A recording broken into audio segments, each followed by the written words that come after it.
Welcome to the Red Pill Phone Tap, or the Red Pill Phone Tap, whichever one. If you want to come to the Red Pill Phone Tap, that's available to you too.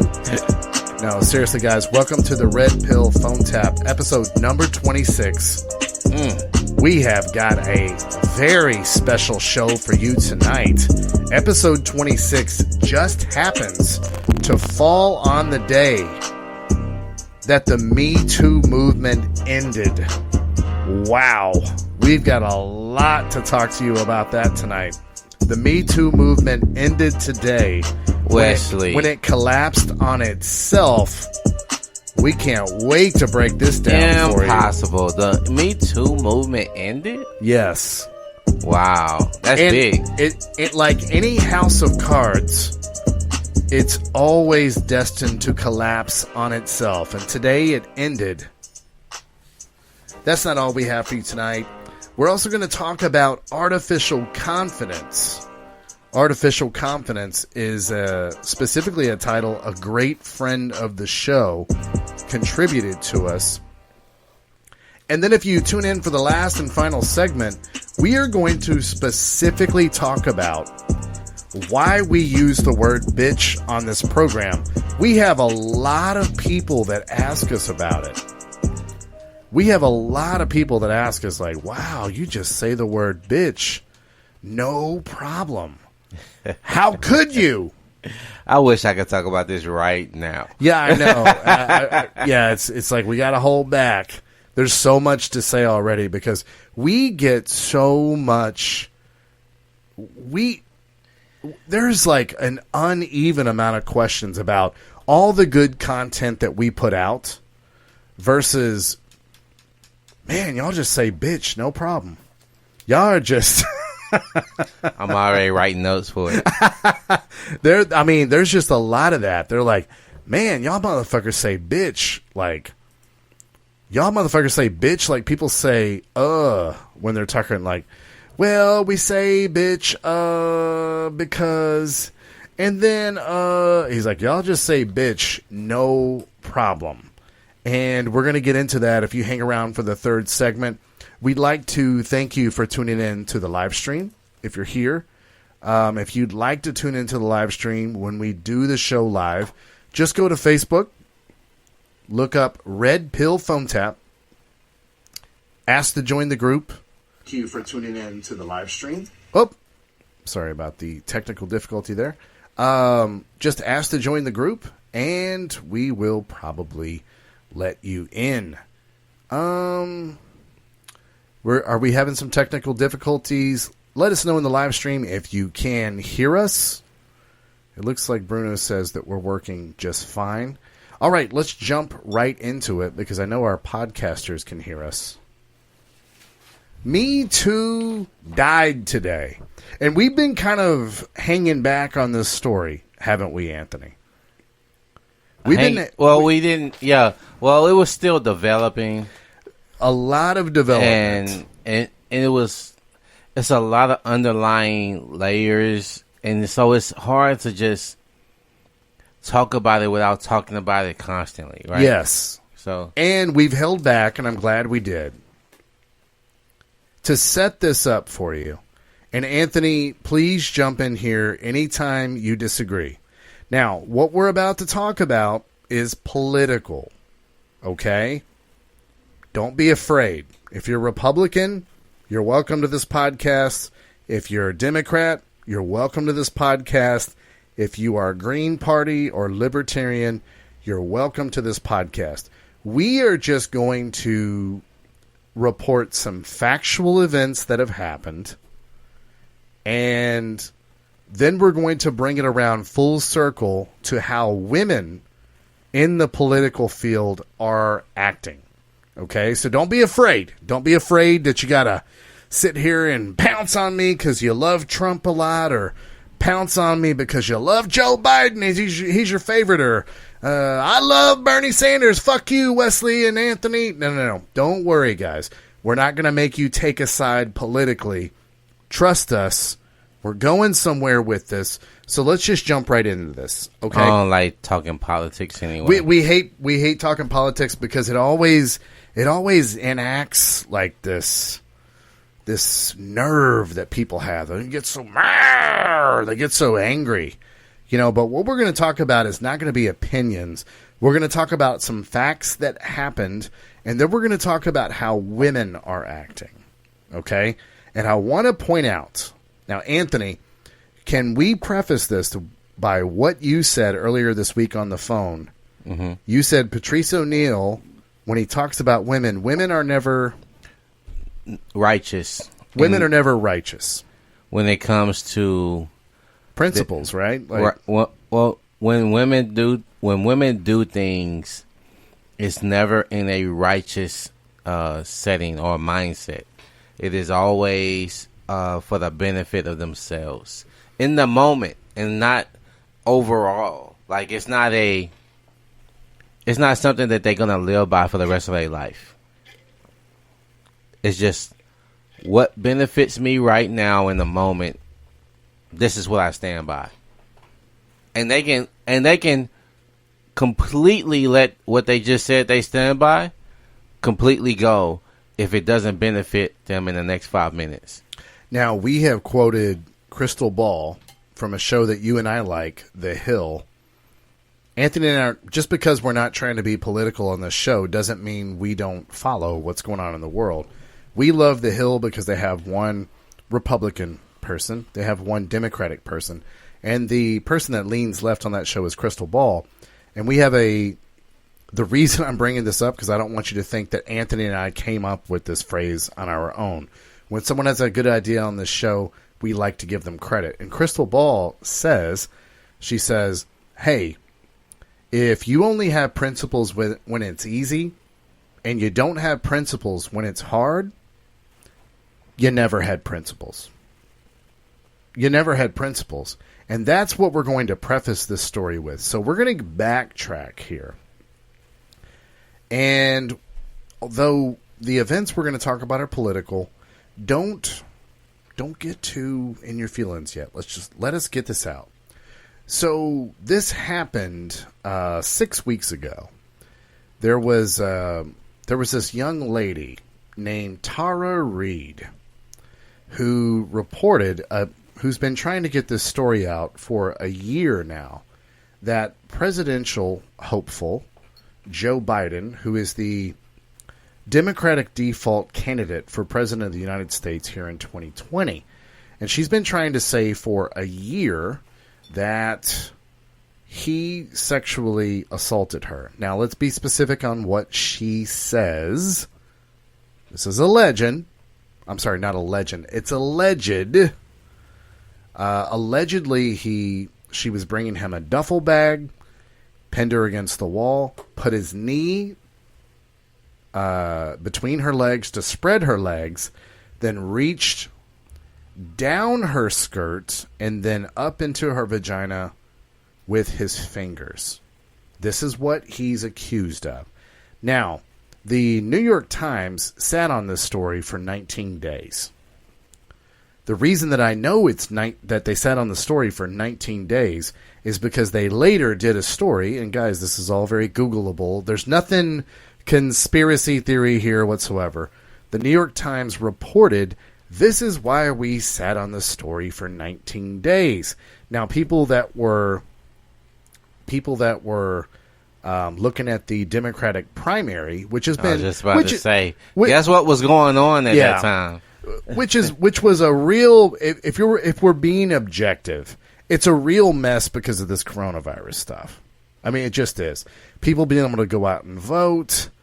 You know, whoever kind of had the lead in the Democratic primary, you were probably cemented in because the primary couldn't be normal because the coronavirus didn't allow people to go outside and vote. And then the powers that be were not letting people do mail-in votes for various reasons. One of them might be because it's to their advantage, but there's other reasons too. Again, guys, no matter what side of the fence you're on politically, we're just trying to be very safe here. These are all facts.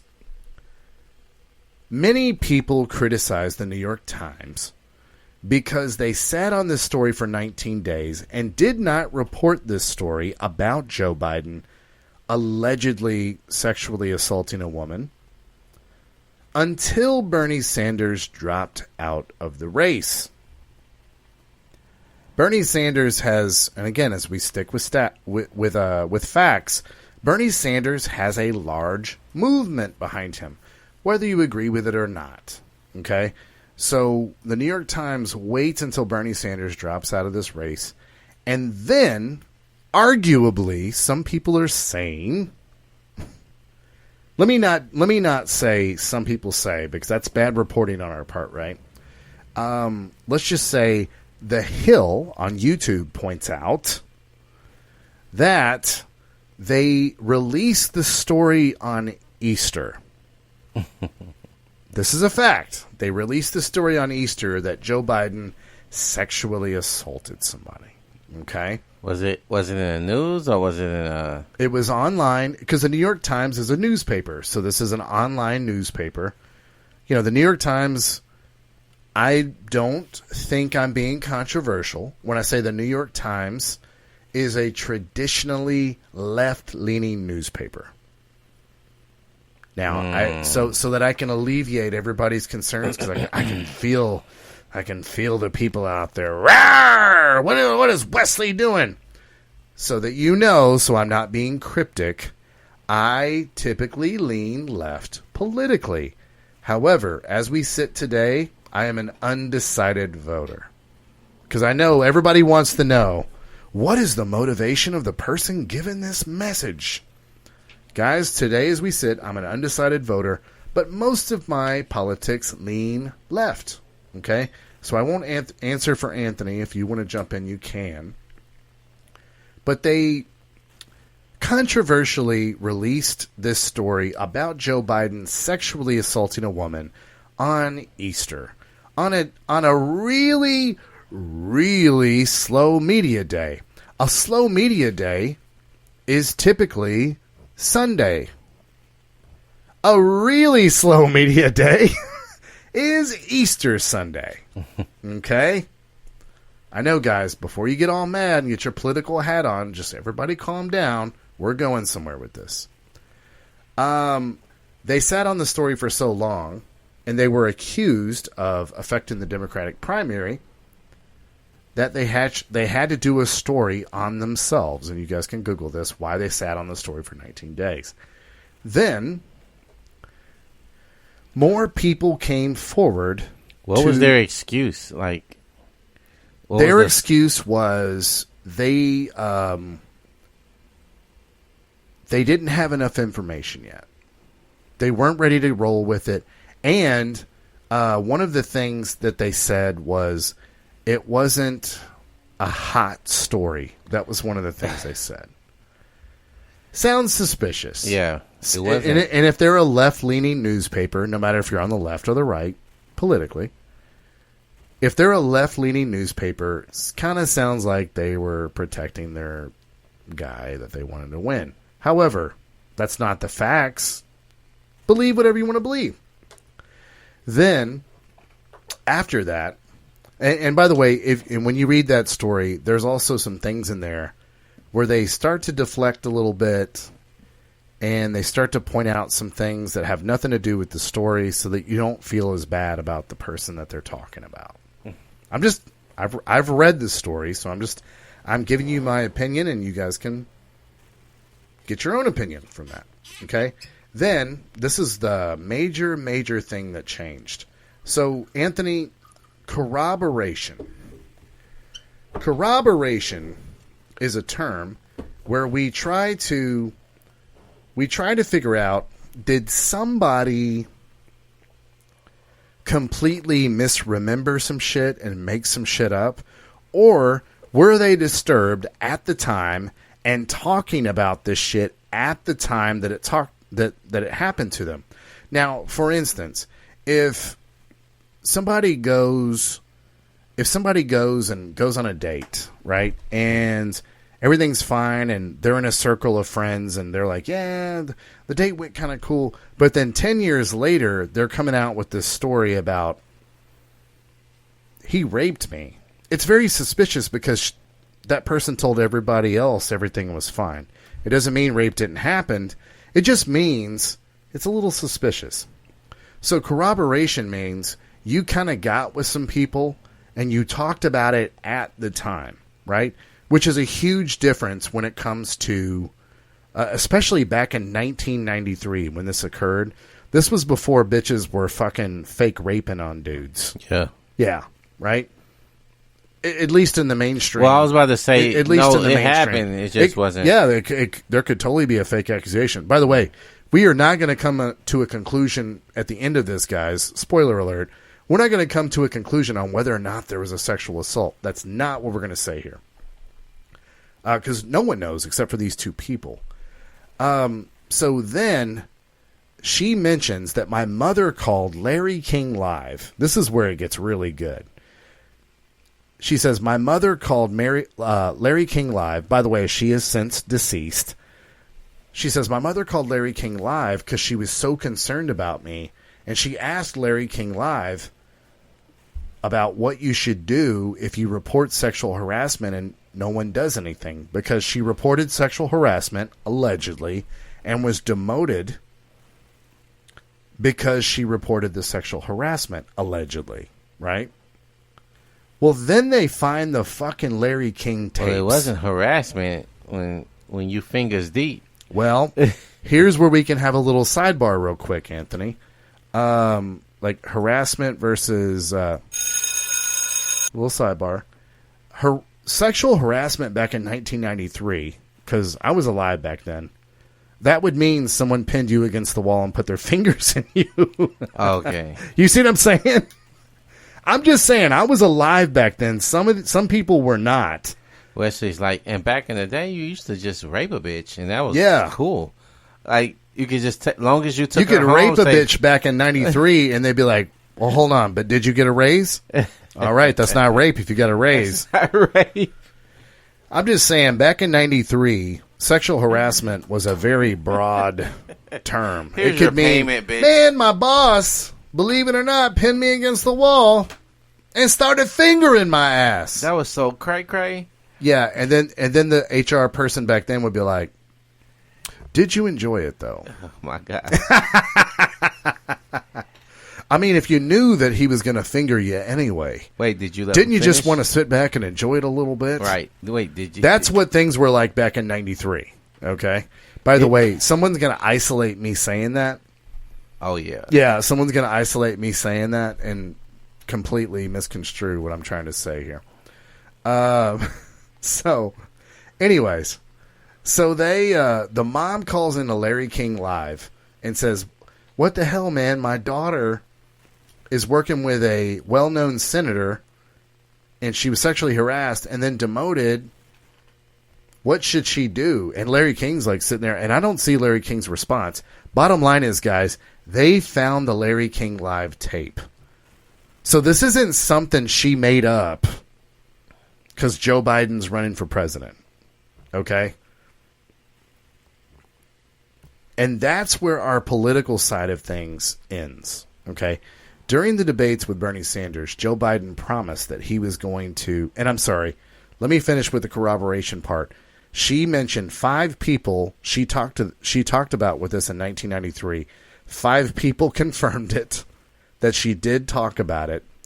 And one of the people actually said, I'm a lifelong Democrat. I'm going to vote for Joe Biden in the presidential election.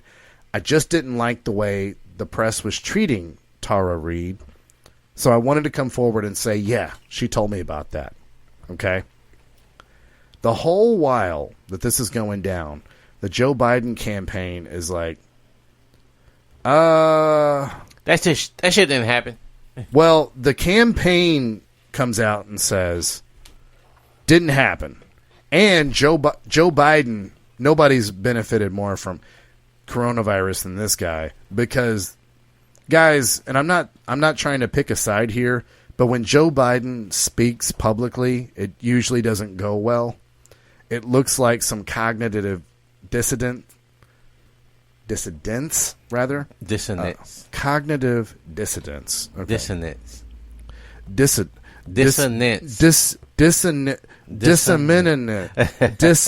But dissonance. All right, I'm sorry. Everyone knows what I'm trying to say.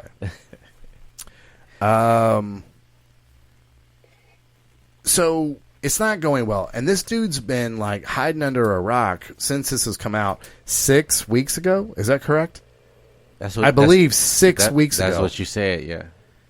And finally, and during this time, because he said during the debates, my running mate's going to be a woman. And trust me, guys, this is where we're going with this. Just stay with us. I just want you guys to know the foundation of this story. He says, my running mate's going to be a woman.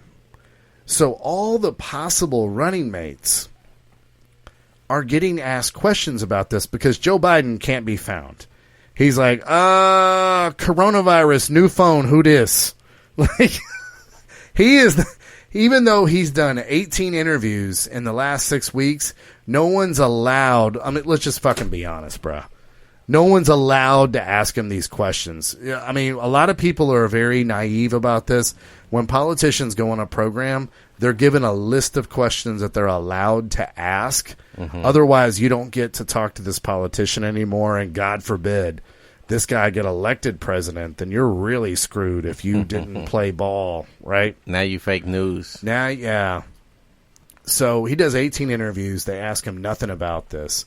They're trying to pretend like this is a non-story, although there's a lot of evidence here. And and finally, and I'm sorry, the whole while he said, "Hey, I'm going to have a female running mate for the first time in U.S. history. I'm going to have a female running mate." So while he's not being asked any of these questions about this sexual assault charge, these women that could be the running mates are. And this is the meat and potatoes of this story. Women that were all about the Me Too movement. Women that were all pro-women. Women that were just loving the believe all women. Brett Kavanaugh, he absolutely did it. Because why would this woman even say anything? Al Franken, get him out of Congress because of blah, blah, blah. But when there's a man like Joe Biden who can give you the vice presidential, he can make you the vice presidential running mate, all of a sudden, all these bitches are on board with Joe Biden. Anthony, what did you say that Patrice O'Neill said about women being altruistic? That women are not righteous. They don't have a righteous outlook when it comes to principles. So it's a selfish mentality. It's a what benefits me right now mentality. So right, it's not a Wesley was saying altruistic, but Patrice was saying righteous. So we have, when you talk about, we talked about this before. I think actually last week we were talking about the difference between men and women and how we, how different our loyalties lie. Like loyalty from men and women is in a different way or mindset or whatever. So I liked the way Patrice O'Neill played it out because he definitely capsulizes the way women actually act in the moment and not as a philosophical mindset that they're gonna continue to hold for life. You know what I mean? So when you said the Me Too movement died, it's like women that one of the governor she went, what was the group, what they call Gruber candidate when you're going for governor. What do they call them? It's some kind of weird word. Oh, I wasn't aware of this. You said Gruber? It's weird. It's kind of like SNL MacGruber, that dude that was like MacGyver. But it's a black lady that went for governor. Is this her? Yeah, that's her. Stacey Abrams? Stacey Abrams. She was the one that sold out the hardest, wasn't she? Yes. And I saw her do this interview, and she was struggling. Okay. She was struggling.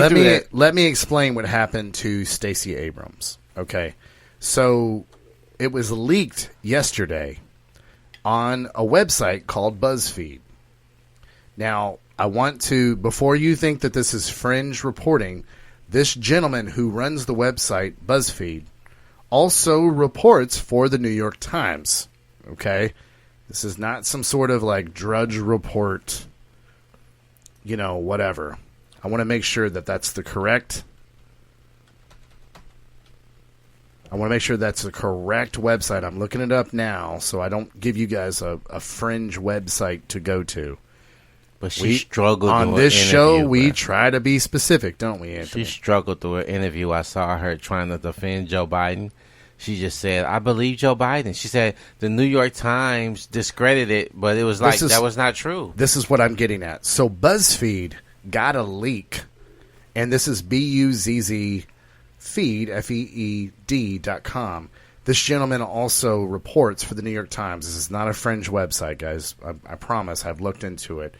So BuzzFeed got a copy of the talking points that were given out by the Biden campaign. Yeah. One of the talking points was that the New York Times exonerated him. They did a story on this and found nothing. Well, Anthony, the New York Times felt the same way that you did.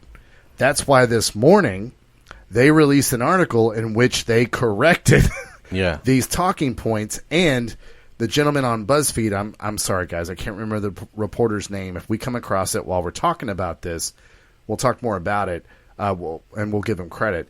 But this gentleman said those talking points were pulled back. And it was this woman that you were talking about, Anthony, Stacey Abrams, who said the New York Times did a story about it and found there was nothing. Right. And so the New York Times felt, even though they're a left-leaning newspaper, they felt strong enough about her comments saying that the New York Times, because if the New York Times is wrong, well, if the New York Times is perceived as being wrong, like they exonerated Joe Biden, and then it turns out more people come forward, they're fucked. Yeah. So they released an article this morning saying the Biden campaign tried to say that we released an article saying that we found nothing. That is not what we said. And I read this article this morning, and that's absolutely what they went into. Yeah, if you this isn't me listening to some kind of commentator talking about this. Yeah, I read the article. I read the original article, and it had nothing that was exonerating. No, nothing. Even though there were questionable things where they were kind of pointing at Trump, but don't forget Trump did this. And, they were also saying, the one that was the most disturbing in that article that you and I are talking about, they said, and by the way, there's harsh penalties if women are artificially accusing dudes. Just heads up. It's like, why did y'all say that? Why did y'all bring that up?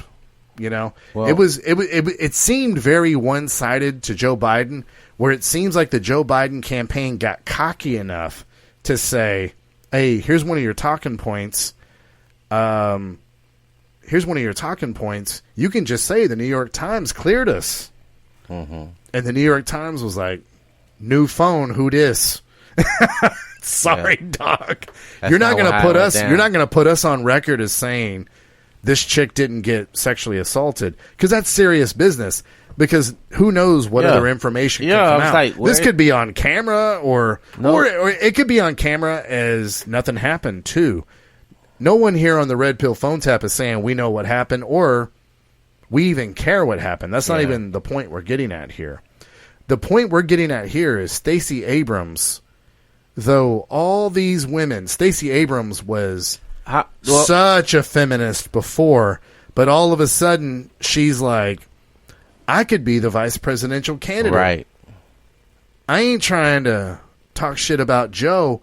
What we're trying to say is, guys, all these women that could be crowned as vice presidential candidate are women that used to participate in this Me Too shit, and they're all toeing the line for Joe Biden right now. Yep. The Me Too movement ended today, ladies and gentlemen. She was like, wait, I could possibly be VP?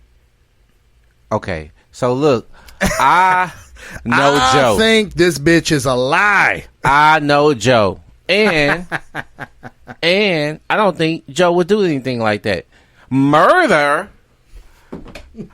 I've known him for 2 weeks. He wouldn't dare do anything like murder. Like Stacey Abrams was the one that made the New York Times come out and be like, look, Stacey, that's not what we said, homie. Yeah, bitch. You stretching shit. Who was the blonde bitch that had everything to say during the Brett Kavanaugh shit? Again, guys, we're going both sides of the fence here. We're just talking about women accusing men of shit and canceling them just because of an accusation. See, this is the problem, guys. If you're going to live by the sword, you can die by the sword too. If you just want to, if a dude's accused of shit, then it's just fucking true, and this guy and he's canceled. One of the people that you like gets accused of this shit. Now what do you do? And but that's the real fucking deal. One of the people they like, and more importantly, one of the people that can crown them vice presidential candidate. Once that happens, that's where you see the truth serum.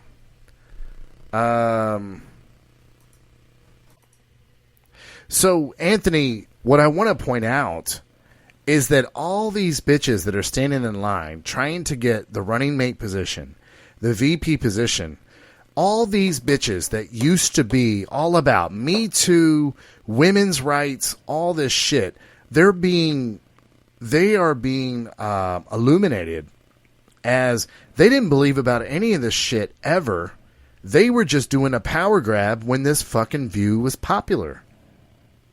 Well, it makes me wonder if you believed in it at all, because what was the thing? The very popular thing was like believe all women. Mm-hmm. So then they started to. Well, I think was Well, and by the way, Anthony, for any of our, because we have a lot of viewers outside the U.S. There was a whole hashtag movement here about believe all women. If a woman came forward, there was a hashtag movement saying, if a woman says something, believe all women. Yes, if you're outside the U.S., that does sound fucking ridiculous, because there are times where a woman advantageously can falsely accuse a man of some shit. Yeah. And we all know that happens. It happened to Kobe Bryant. In my opinion, it happened to Mike Tyson. It happened to the Duke lacrosse team. Tupac. It happened to Tupac. It happened to Johnny Depp. So don't come at me, guys, with women don't falsely accuse men of sexual assault. It happens. Now, in this case with Tara Reid, so that we can just get all of the mystery out of it, Anthony, I don't know. But I will tell you this. Boy, does it seem odd that her mother called Larry King live in 1993 to say, my daughter has been sexually harassed. Well, she didn't hold it in. She had to tell somebody. And then, well, I listened to that phone call, and Larry King was like, hey, basically the summation was, well, did she go through the proper channels to even do what she's supposed to do? And she was like, she yes. answered that, yes. Yeah, she went through this, but how do you go beyond when people are putting us a wall in front of you now because of your accusations. The thing is, if it's true or not, whatever, what we're talking about is how women will change. What's her name? Alyssa Milano? Yep. She even said... Good example. She even said, well, wait a minute. I advocate for women to be heard. And while she's being interviewed for this, while she's saying that, she's holding this sign that says "Believe all women," right? Well, and what you're talking about, Anthony, and I'm going to let you proceed, but some of our viewers outside the country may not know there was recently a Supreme Court justice that was nominated to the Supreme Court, and the way our government works here is the president has to nominate you. And we're in a very divided political time. So if you have a Republican president or a Democratic president, the other side is going to fucking be against them no matter what, right? It's just very, very tribal identity politics time, right? So this bitch comes forward, and notice I didn't call her a hoe. I called her a bitch like I do all women. This bitch comes forward, and she's like, I think this dude may have raped me. And Anthony, you followed this a lot closer than I did. But what it boiled down to is this guy who's a judge is like, am I being charged with something? And they're like, nah, but let's sit down in front of Congress and have a whole talk about this. And whether it was true or not, they dragged this dude's name through the mud. It was found that there was nothing there, and he now sits on the Supreme Court. So whether you believe it or not, either way, these women that we're talking about, what's her name? Kirsten Gillibrand? This one that looks like Holly Flax from The Office? Kirsten Gillibrand was just out there giving speeches and crying. But because she's like one of the top candidates to be a vice presidential running mate with Joe Biden, she's like, I believe Joe Biden. When there is what like we're trying to say it. It's an audition for VP. Yeah. And Joe Biden is not saying who he wants. He was like, it's up in the air. I don't know who I want yet. But whoever can defend me best might get the job. So, good luck out there, ladies. I've already said I'm going to have a female running mate. Whether no matter what side of the fence you're on, left or right, no one can deny the facts that wow. So we have another live stream pause. We're just going to keep rolling. Yeah. No matter what side of the fence you're on, there's no denying that there's more evidence here with this Tara Reid case than with the Brett Kavanaugh accusation. There's no doubt. There's no doubt that there's more evidence on one side than the other. Okay? And as our live stream keeps getting more and more interrupted, you gotta have, Anthony, some NSA conspiracies, right? Right. There's they don't want this info getting out there, man. There's fuckery afoot. There is fuckery afoot. Maybe. We'll see. Surely they can't think our podcast is that important. No. Anyway, Anthony, it's just very odd to me. And like I said, no matter what side you're on, this podcast isn't on one side or the other. Now, if you were to put a gun to my head and say, hey, do you think it happened? Yes or no? I would tell you this. My opinion is the Joe Biden campaign is saying absolutely nothing happened. Given that she went and told 5 people about this when it happened, and they're corroborating her story, I would say at least Joe Biden is lying about nothing happening. Right. Something happened.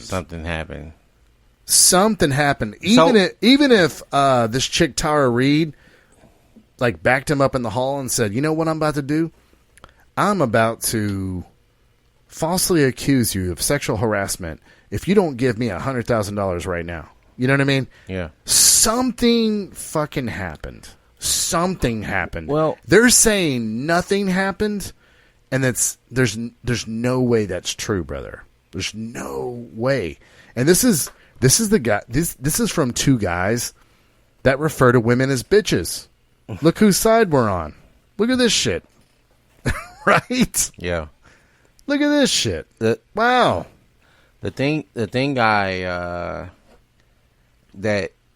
that's very compelling to me in the story is the way that Joe Biden kind of was like, wait, I thought you liked me. Which sounds like something he would say. Like Joe Biden. And Anthony, will you tell them that part of the story? Because they may not be familiar. Well, the story goes, now, by the way, this lady Tara Reid, I looked at her photos back in 93. Attractive as fuck. Hot. Yep. She's not attractive anymore, guys. Now, she's put on like 100 fucking pounds. Well, I mean, who knows? She wishes somebody would sexually assault her now. Okay. I'm just kidding. Damn. I'm just kidding. Fucking Wesley, man. Will you explain to them the story about how what he said to her, and then the additional thing that he said to her? So yeah, the story goes, he kind of cornered her. She said she kind of lost track of what was what with the gym bag type of thing, whatever. But he found his way into her fucking snatch with his fingers, and she wasn't inviting. She wasn't into it, and he was like, "Well, come on, man! I thought you liked me." And so he felt some rejection in that, right? According to her story. Yeah. And then he was like, "Well, you're nothing to me." Mm-hmm. So here now there's shame there now, right? There's a female tactic we talked about last week, and for her, he was like an icon, a mentor, somebody that she greatly admired, and he's basically telling her she ain't shit, and now she's getting kicked off of her position. Like, she can't. I don't know how high she was in the campaign. And what was he? Was he a senator then at the time? Yes, he was senator of Delaware. So he was a senator at the time, and a lot of these people are volunteers, but a lot of them are hired as well. And she was demoted, and so she felt humiliated. She felt like that this was she was in some shock.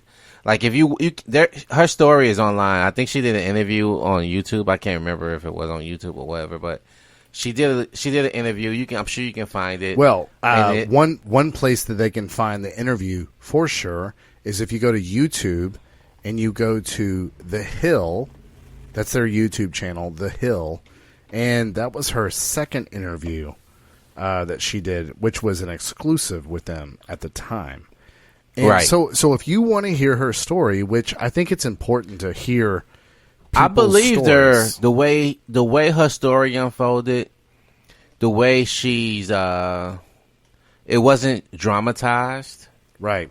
You can tell she has some memories about it, the way she explains it. And it's not like super detailed where she know what everything happened. There's some like lost memory, because that's natural. It's how long ago that's been? 93? Right. Come on. So 27 years ago. So I'm listening, and we talk about shit before. I don't believe all women. I know that was a hashtag movement, but I don't believe all women. But I not that, and just because I don't like Joe Biden, it don't mean that I was like, oh well, this motherfucker's guilty because I don't like him. It's just that he has this arrogance about him that you beat me to it. That makes it me. It sounds like he would say, right, Come on, man. I thought you liked me. And then when she still didn't respond to it, then he said, "You nothing to me." Yeah. Joe Biden, and this is not an opinion. Go back and look at it. Whenever Joe Biden is asked, and this isn't even a Democratic or a Republican thing. Look at his campaign when he went meeting people and they challenged him about shit. Well, I'm saying this isn't even a Democratic and Republican thing. Sometimes when people have been in charge for so long, they haven't been told no for maybe a decade. Or held positions of power where people are kowtowing to them. Yes, all the time. It's just like, hey, we've run out of ribeye steaks. Yeah, but Joe Biden just ordered a ribeye. Go to the restaurant next door and ask them if they have a ribeye steak. Because we can't tell Joe Biden that he can't have a ribeye steak. By the way, I would say the same thing about Donald Trump. If Donald Trump's in a restaurant, so that everybody knows we're not being political here. If Donald Trump's in a restaurant, he's like, yeah, I want a ribeye steak. And then you've run out of ribeye steaks. They're going to be like, dude, drive to the fucking nearest grocery store and get a ribeye steak. Yeah. Tell him it's going to take longer, but get the fucking ribeye steak. Get him some free shit out there while he... This is how the world works. And by the way, this is how a restaurant works because I've worked in restaurants and I've seen this happen. I've had to go to H-E-B from a restaurant. Yes. Yes. I've had to drive to a neighboring restaurant to get shit because it was a fucking big deal guy that came in. Yeah, Cisco only delivers certain days. In this case, by the way, it's someone you all know, the one I'm thinking of, Charles Barkley came into the restaurant I was working in. We were like, we're not telling Charles Barkley that we don't have this shit. Okay, we're going to go on a quick sidebar because we got a question in the live stream. Our friend Bruno says, only low-value women make up false accusations. If you're on a date and her life seems like a mess, press the eject button. I think we're going to get more into this in the second segment. But Bruno, you have to understand that false accusations come from all women. You need to understand that high-value women and low-value women make false accusations. The moral of this whole segment is that women are not altruistic. They're very self-survivalists. High-value women will do this too, Bruno. Anthony, thoughts on that? Are high-value women, are low-value women the only ones that are making false rape accusations? So I think the situation... I'm not talking about Tara Reid. Just so all of our listeners know, and that so you know too. I'm being generic right now. Yeah. I think it depends on the situation where even... There's certain times that you have a belief about a woman and you wouldn't believe that she would turn against you. Right. So if she's in court in front of a judge who has the power to do what the judge wants to do, and in the moment she's put in position, I'll give you a real life example because that's what we do on the Red Pill Phone Tap. We give real life examples. Something happened between me and an ex-wife of mine, and the police was called to the house. I called the police, by the way. And the police asked a question because she was refusing to let me inside of the home. But I ended up getting in the house anyway. But when the police arrived, she was like, I want him to leave. And I'm laughing because, one, I know the law when it comes to this situation. So I was like, yeah, I know she's going to lose that.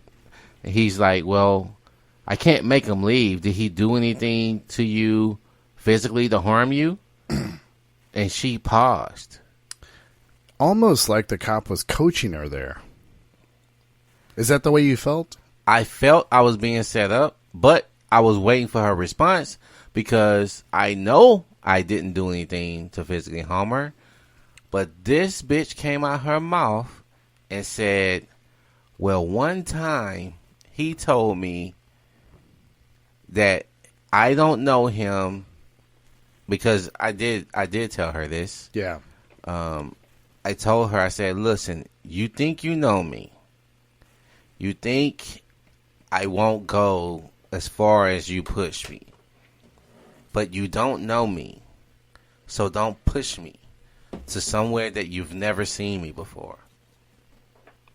I'm giving her a fair warning as a man to a woman who was pushing me beyond my limits, where I was able to just maintain frame and maintain where I'm not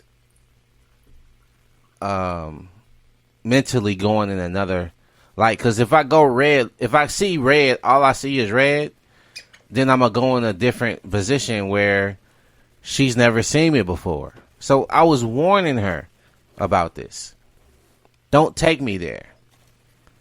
I saw it in her eyes that she realized that, okay, something about what he just said is real, because she's never seen me that way before. Now, that's the real story. What did she tell the police? Well, she told the police that she kind of tried to put in a summation about that she don't know me, and that she said, so I don't know what he was going to do. I don't know what that means, and I don't know what he would do to me. And I'm like, what? And so the cop is like, Now, what do I do? Because I'm going to be on the hook for this.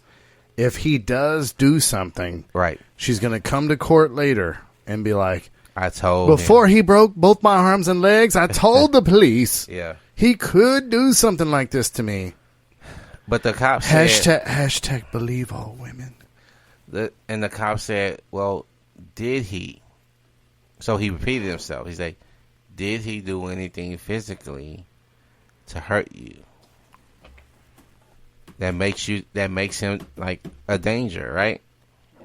So she basically, I don't know, no, but I don't know what he's gonna do. I don't know what he's gonna do, and we don't know what's gonna happen. An earthquake could happen in the next 10 minutes. We don't fucking know. The super volcano underneath Yellowstone Park could explode. We don't fucking know, do we? No. But Anthony needs to go to jail. Sorry.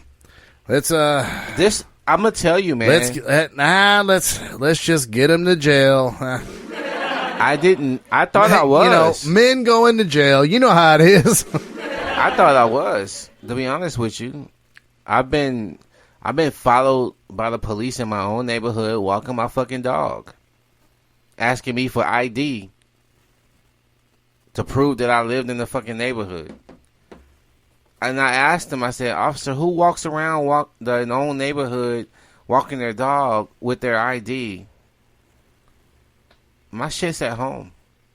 This motherfucker walk, like, slow crawl, follow me to my house to wait for me to show him my fucking ID. This the neighborhood I lived in. Yeah, but you could have gone in your house and just never came back out. I didn't come out. He knocked on the fucking door. What? Yeah. I need to see ID. I don't know if you live here. What did I do, officer? Oh, my God. That makes you White boys need in my Texas ID? would have been like, oh, for real? You can go fuck yourself. That would have been white boys in Texas. But black dudes privilege. can't do that shit. That's white privilege for you. But that's white privilege as fuck, because if you're a black dude and do that in Texas, that's resisting arrest. They're going to. That's resisting arrest. Wait, I'm being arrested? Time out. We got to go on a sidebar real quick. That is the funniest thing that cops do. They're like, hey, let me see your ID. I don't have it. Where is it? It's at the house. All right. You go and you're like, I'm in my house. I'm good. Bye. Well, I arrested him for resisting arrest. But what were you arresting him for? Resisting arrest. Resisting arrest. Yeah, but I know. But like, what were you arresting him for? For resisting. But like, he was resisting arrest. But what were you arresting him for? Motherfucker, are you listening to me? I arrested him for resisting arrest. It's the dumbest cop shit ever. And cops, don't fucking email our show at redpillphonetap@gmail.com with your fuckery. Y'all know that y'all fucking do that shit. Y'all know that you break the rules. And by the way, you think it's cool because every once in a while, well, let's just say maybe even the majority of the time, you find some kind of criminal or somebody has a warrant out for their arrest and shit. But yeah, but you fuck with the rights of the minority of the minorities. And I don't know what the percentages are. Maybe it's most of the people you do this fuckery with are innocent. But dude, that's not what freedom is. Is like, what do you have to hide? Mm-hmm. You know what I mean? That's not what freedom is. But let's go back, Anthony, to why today is the end of the Me Too movement. Well, you can't fucking hold a sign saying believe all women and then say, well, wait. This is different. That's what women always do. And well, hey, how come you did this over here and you didn't do it over here? That's different. No, not really. You can't say because gubernatorial. That's what gubernatorial candidate. That's what they were calling people that's running for governor. Now it just came to my head. See, last week I couldn't say. Is this where the term goober comes from, by the way? I have no idea, man. I don't either. But I couldn't say that word last week for sure. But this is the thing. She swallowed hard through that interview. I'm talking about Stacey Abrams. And you got Alyssa Milano talking about. She's trying to retract her own words to say, well, listen, this is what pissed me off about her statement. She said, well, I'm an advocate for women being heard, let their story being heard. And her story was heard. So I'm like, wait, but it's not complete, right? You do understand that her story's been stifled and that it's been conveniently stifled, by the way, for a guy that has a lot to lose. And you just so happen to have advocated for this guy and endorsed this guy. So and the press did their job. They went to all these VP candidates to see if any of them were going to take a stand. And guess how many of them took a stand? Zero. Wesley, and that's like your boss. This is the female condition, fellas. So Bruno says only low-value women make up false accusations. These women aren't low value. Yeah, these are powerful fucking women. This is what you guys need to understand. With women, there are no good ones. There are no, like, cool ones. Joe Biden and his campaign knew what women were going to do. Yeah. They were going to serve themselves. They were so strategic when they said in the debate with Bernie Sanders, I'm going to have a female running mate. Well, guess who came out? So when this shit comes up, none of these bitches are going to rise up against me, right? Because they're all going to think they're going to be crowned as a running mate. And guess who? And guess what they did? Exactly what they fucking thought. Guess who came out the woodwork? Hillary fucking Clinton. Oh, talk about this, Anthony. Now, Anthony, this came out Monday of this week. Uh-huh. Hillary Clinton came out when Tara Reid released a statement that said, I have not gone on Fox News because I didn't want it to seem like I'm going to a right-leaning network to help Donald Trump.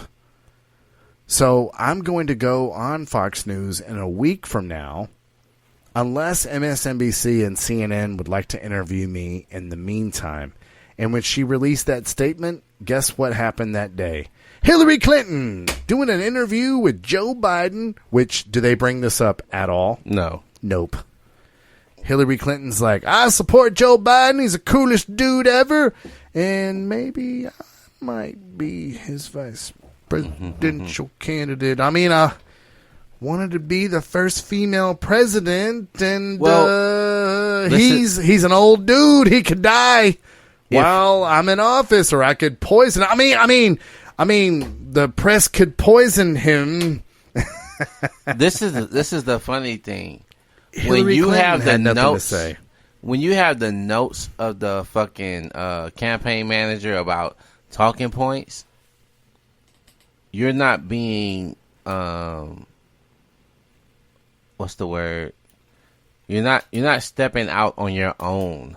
Well, you're not playing baseball. You're playing softball. That's the problem. This is you playing fiddle to what they want you to do, and if you do a great job, then you might get the job. This is why today is the day that the Me Too movement ended, Anthony. Joe Biden finally climbed out from under a rock. He hasn't touched this media story in 6 weeks.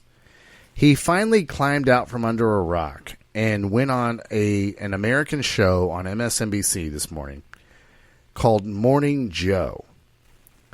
And let me tell you, we were talking about this earlier. Rich elites, they haven't been told no, the word no, maybe for the last fucking 20 years. So when they get any kind of pushback on anything whatsoever, it's like, hey, Senator Joe Biden, we don't have chocolate. We only have vanilla ice cream. Is that cool? Oh, what the fuck? Oh, shit. I mean, Joe Biden loses his shit when he gets any kind of pushback whatsoever. Yeah. Case in point. Again, this doesn't matter what side of the fence you're on. But case in point, his son went with him. This is a fact, guys. Look it up. It's 100% a fact. We're never going to come on our show with conspiracy theories, okay? It's a fact. He went with Vice President Joe Biden on Air Force 2 to Shanghai, China. He met with a business leader in Shanghai. Joe Biden's son did. He said on the record that he was just having a personal conversation. 19 days later, the company that Joe Biden's son sits on the board with took out a $1 billion loan with this company of the gentleman that he met with that day when he went to Shanghai, China with Vice President Biden. 19 days later. They didn't have a business conversation. In other words, U.S. tax dollars didn't fund this, supposedly. But the facts are, 19 days later, the company that Joe Biden's son worked for took out a $1 billion loan with the gentleman that he spoke with while he was there. These are facts, guys. These aren't weirdo conspiracy theories. So when anybody asks Joe Biden during this whole campaign, they ask him, hey, your son has a real business interest in China. What the hell? Joe Biden jumps off and, hey, you don't talk shit about my son, man! You fucking asshole! It's like, no one's talking shit about your son. You just get the slightest bit of pushback. And by the way, Donald Trump's the same fucking way. Like, you get any pushback. That dude has not been told no for the last 30 years. This is how rich elites are in the United States. And they try to act like men or women of the people, and they get illuminated like so much in these weird situations. And women in power in this country are getting very illuminated on how they never cared about women's rights all along. They just cared about looking woke. They cared about how they looked to their voters. They cared about a power grab. And when it wasn't convenient for them to accuse their buddy who could crown them vice presidential candidate, these women folded like the paper tigers that they are. Mm-hmm. Sorry. This is a bad day. Because listen, this show is not about women supporting women being sexually assaulted. Quite the opposite. If you recall, and you can go back to past episodes on this, Anthony, we'll go on a little bit of a specific real quick.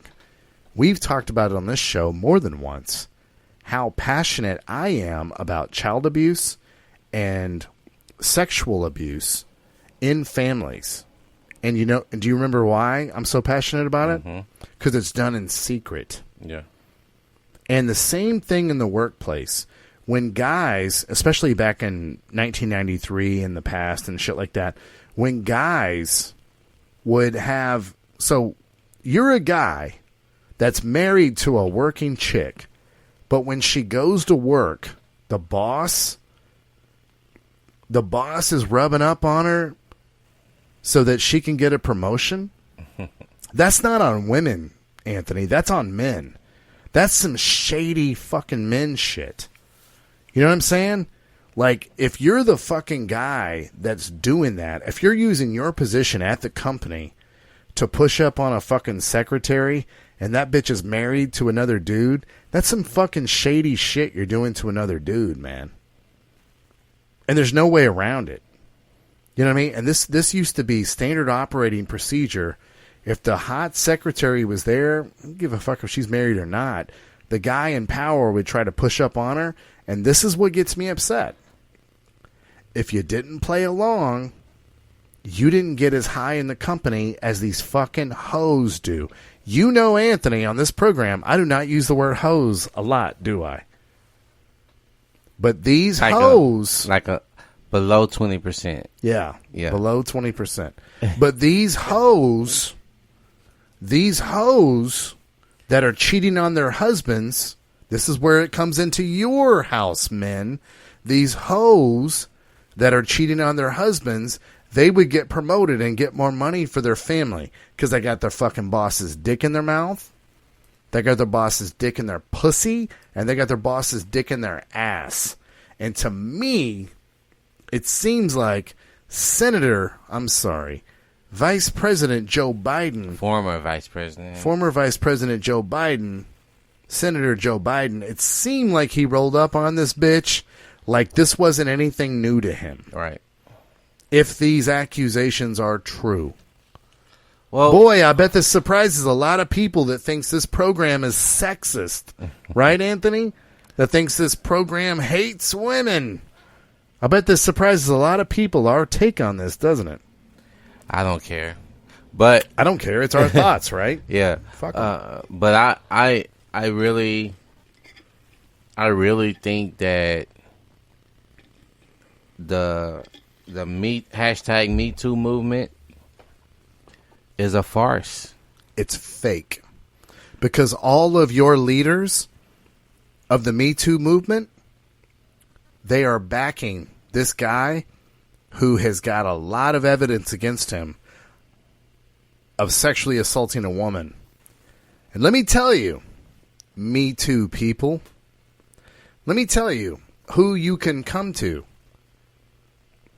now that you know your leaders have let you down. You can come to the Red Pill Phone Tap. Because over here, we're very passionate about women who have been sexually assaulted. And we're, at least me, myself, we're even more passionate about child abuse. Because this is a secret abuse that happens in this country. And these are, talk about beta males, Anthony. Oh, man. Talk about beta males.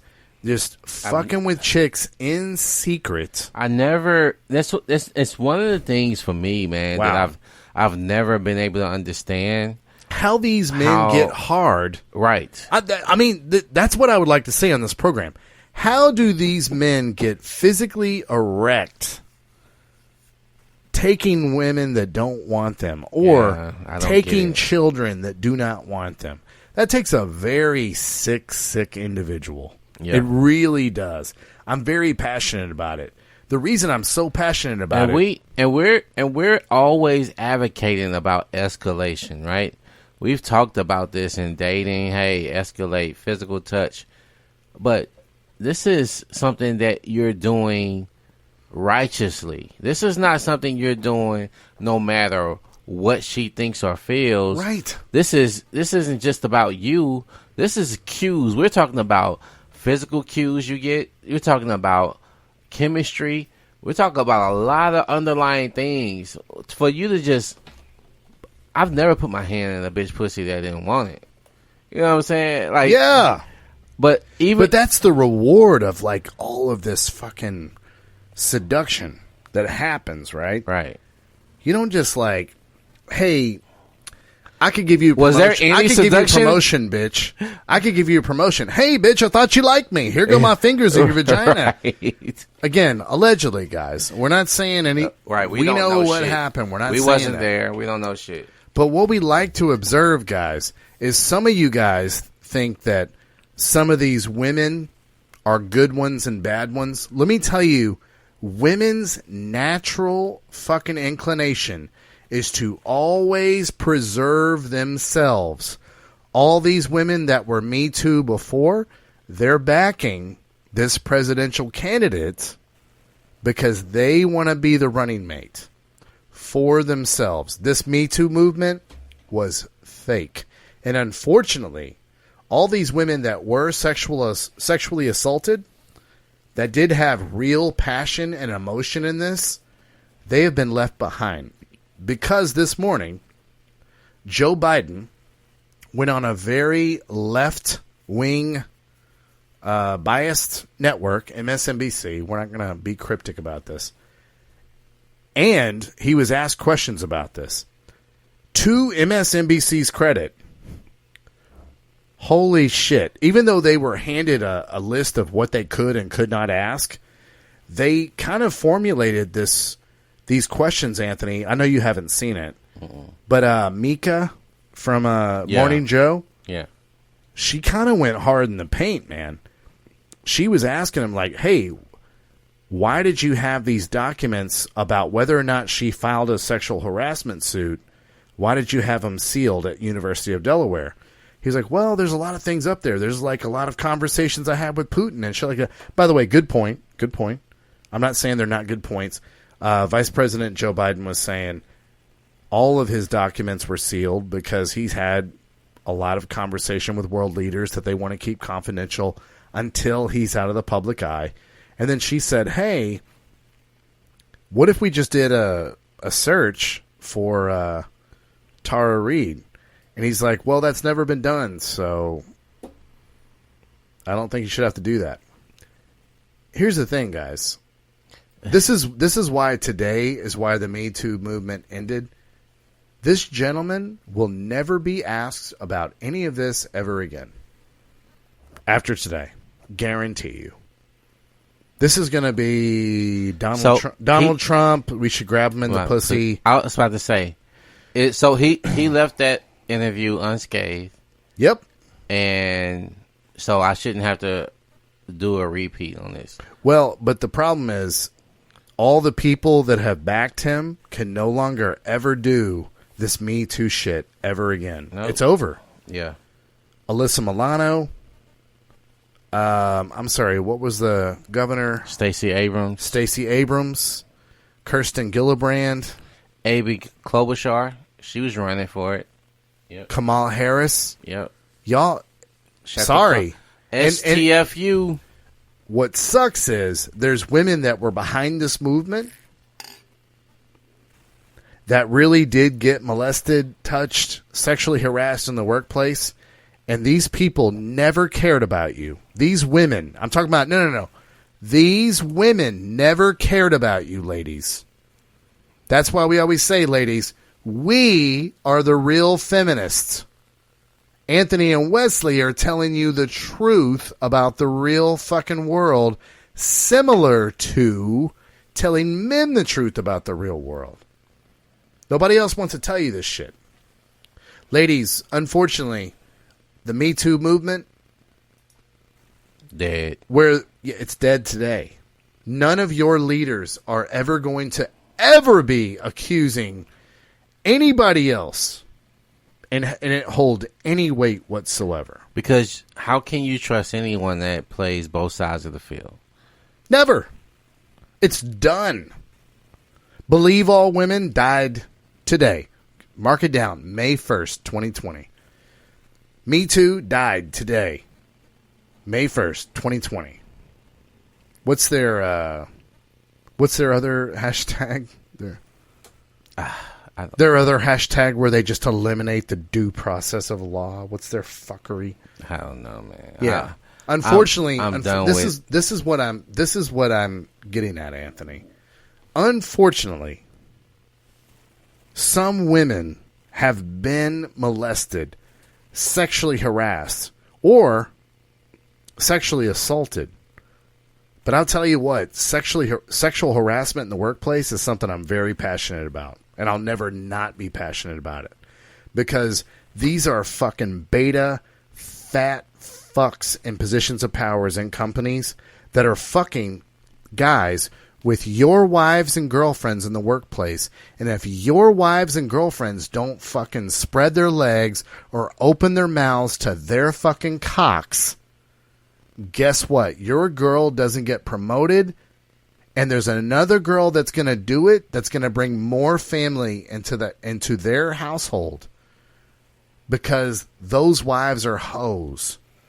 You guys out there, too, need to be passionate about sexual harassment in the workplace, because it's real, and these motherfuckers are using this shit to get vagina, because they're not as good as you 3%ers out there that can get vagina the alpha way. And I want you guys to be aware of it. Ladies out there that have been sexually harassed, this show is a place for you. Ladies out there that have been sexually assaulted, this is a safe place for you on this show.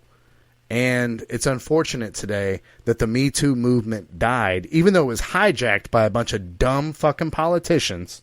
Right, Anthony?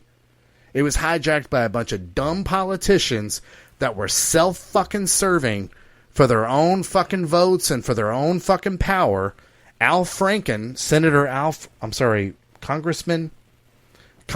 Al Franken was kicked out of office. This is where the Democrats turned on themselves, because he was accused of sexual harassment. At least we don't have to deal with that again. When was this? 2 years ago. Okay. Yeah. Yeah, it's one of those things where this whole thing is kind of run amok. But the problem is, Anthony, is what I'm trying to get at. Real victims are lost in this, right? There are real fucking women that are being sexually assaulted, and more importantly, and more commonly, sexually harassed in the workplace. Yeah. Heavy shit, man. Heavy shit. And your politicians give zero fucks about you, ladies, as long as they can become the vice presidential candidate. The Me Too movement died today. Let's get on to our next segment. Artificial confidence, Anthony. No way to segue there, huh? I just don't want people to mistake us for being like, sexual harassment never happens. Sexual assault never happens. This program knows it happens. But we also cringe at people that pretend to fucking care about it. Anthony and I actually do care about it. Yeah, I've seen people in my family. We call out but just because we call out fuckery like Duke lacrosse team shit doesn't mean we don't care about real victims. You see what I'm saying? Yeah, I've had people in my family experience it, so I've dealt with it, real time, and it's just not easy. And just because this is a red pill show doesn't mean we're anti-women. You know what I'm saying? Well, this show is about justice. Well, some people don't understand what red pill is, and so they think because you are passionate about certain shit that's your take on every fucking thing. So it instead of listening to, I said something to a female that was listening to the show. She gave me some negative feedback about what she heard, something you said, and she said I was agreeing with it, and I was like, well, how much of the show did you listen to? She was like, well, 20, 25 minutes. I said, let me ask you a question.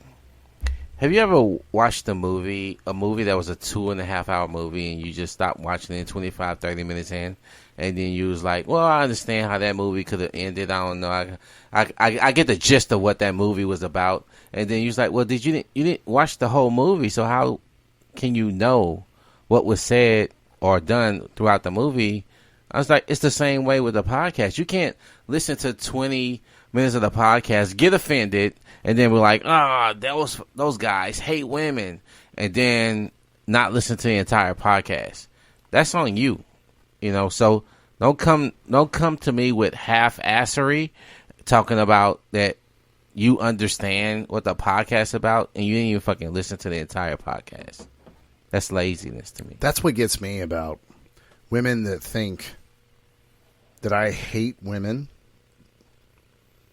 And the first insult they always go at me with is, I feel sorry for his daughter.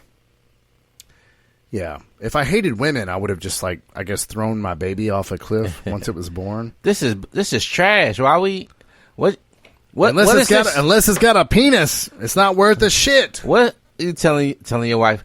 What's this trash that came out your vagina? Jesus. We need to get rid of this as soon as possible. No, sir. No, but we do call women out on Western fuckery. I'd like to point out to everybody listening to this program, a lot of the fuckery we're talking about is unique to Western women, and it doesn't happen elsewhere. Not Colombia, not Japan, not... it's getting global, man. Because of the internet, this Western fucking woman bullshit. Yeah. And Western women are not typically that happy. That's a segment for a different fucking day. We definitely might have to hit that up. Yeah, but let's go to our next segment, Anthony. Artificial confidence. You sent me some text threads of someone you were coaching earlier this week. And the text threads, and we won't go into specifics on this, but a lot of the text threads were... Let me back up. A lot of men that come to the red pill, they... I didn't expect to let them behind the curtain this much. I'm going to have to let them behind the curtain or they're not going to know where we're coming from. A lot of the men that we talk to, you have to understand, guys, before we started this program, Anthony and I were studying red pill information for a good, Anthony, 2 years? I was doing it longer than that. Well, and yeah. I mean, so you're... Before what time frame you speak? Before we started coaching? Well, when we started talking about this, now Anthony, I started red pill content in about 2012. Yeah, I want to tell our audience that there was very much a part where Anthony was trying to talk to me about this, and he was just like, he's not ready. He's not ready. Yeah, he's not ready. He's not ready. And then that's what, and any man that's talked to red pill shit about with other men, they've experienced this. They're like, he's not ready. He's not ready. But then there's this place where they become ready, and it's all they want to talk about. Yeah. Because it's like brand new knowledge that they've been exposed to, right? Mm-hmm. It's brand new shit. And you can understand the eagerness that comes with learning because it's exciting and it's new and you're like, oh, shit. And you're finding out it's true. Right. You're just like, wow, holy shit, this is oh, shit. And anytime anyone learns new information, the first thing they want to do, Anthony, is what? Tell somebody. Tell other people. Exactly. I mean, by the way, that's a great human characteristic that we have. Yeah. You want to spread good information. It's how we got to the top of the food chain. Exactly. Yeah. But hey, man, motherfucker, I made this bow out of this shit. It made the arrow go way faster, way further. I killed this buffalo way fucking easier. You got to check this shit out. This is fucking insane. Men are more prone to this than women. We just want to let motherfuckers know, holy shit, we just found out some new shit. And then, of course, those guys are not ready. And then what happens with the new guys? They're like, I just got rejected. They're like Joe Biden and Donald Trump. They're like, somebody just told me no. Yeah. When I was talking to all my red pill buddies, they were all in this shit. Oh, shit. Somebody just told me I'm sexist. And of course, because they're new, they doubt themselves. This segment is called Artificial Confidence. But you know what? I'm going to mark it out right now, Anthony. I think we have a better title for this. I'm going to retitle this segment, It's Okay to Be New at Shit. It's okay to be new at shit. Because this is what we're getting to, guys.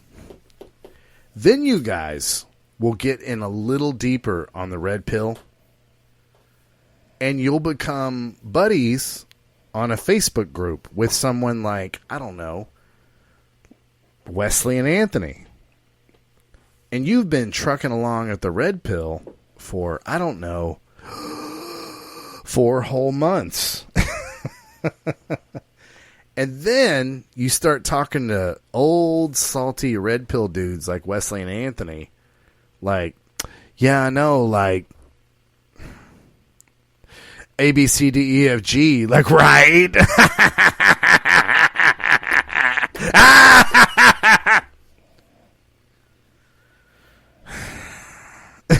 That's what we feel like sometimes, guys. But we don't want to discourage you. You're new to this.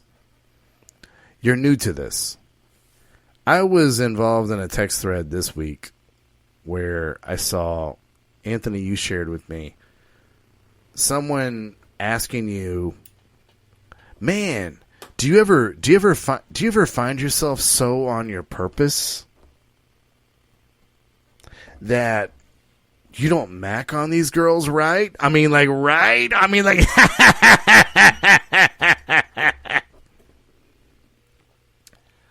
there's I'm laughing genuinely now because your slow, frustrated response is so funny to me. You're like, oh god, these fucking dudes. There's points where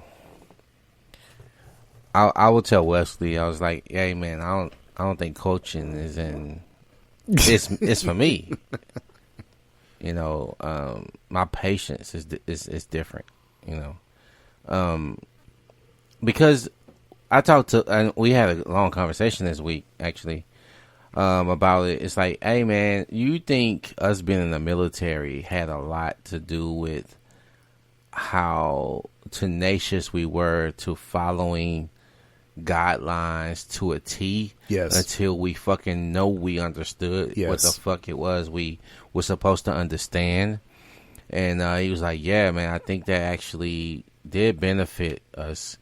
And so if I'm listening to someone try to explain to me what they're doing, but I can tell that they don't have it down completely, it's just that they're trying to give me the Cliff Notes version. I'm like, motherfucker, you didn't read this shit. Or you don't know this shit. You're not. More importantly, they haven't living it. They haven't applied right. it. And that's what I'm about to go to next. You're not living this shit. So you're not living it, but you're trying to imply you are, and so I'm reading through the bullshit. So it's more like, okay, cool. Live your life, bro. Like, I'm not gonna tell you to not be red pill or not be in the manosphere, because you know the more you can learn by taking in the red pill. I was telling Wesley again something else this week, that I take in red pill content daily. Well, both of us do, and then all we want to do is talk about it later in the week. Yeah.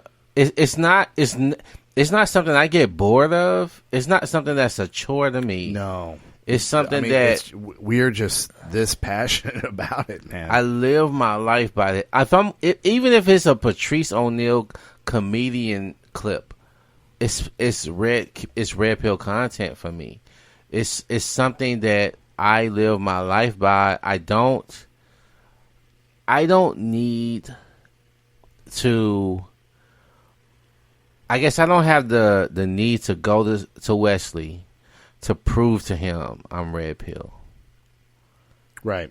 I don't have to go on a show like one of the shows we listen to and get in the chat room and be like, look at my red pill mentality. Yeah. I want to prove to you that's a good point. Like Donovan Sharp, and if you guys haven't listened to his show, it's phenomenal. Or AMS, Alpha Male Strategies, his show is also phenomenal. You bring that up. I've never been compelled to go into the chat. Now, I'm not saying you're some kind of beta if you do. But once I get the information for myself, I don't feel compelled to like get in a, you know what I'm saying? But it could be because we have a podcast and we can kind of download all the information and then kind of put it out how Wesley and Anthony feel about it. But yeah, man, you pointed out I've never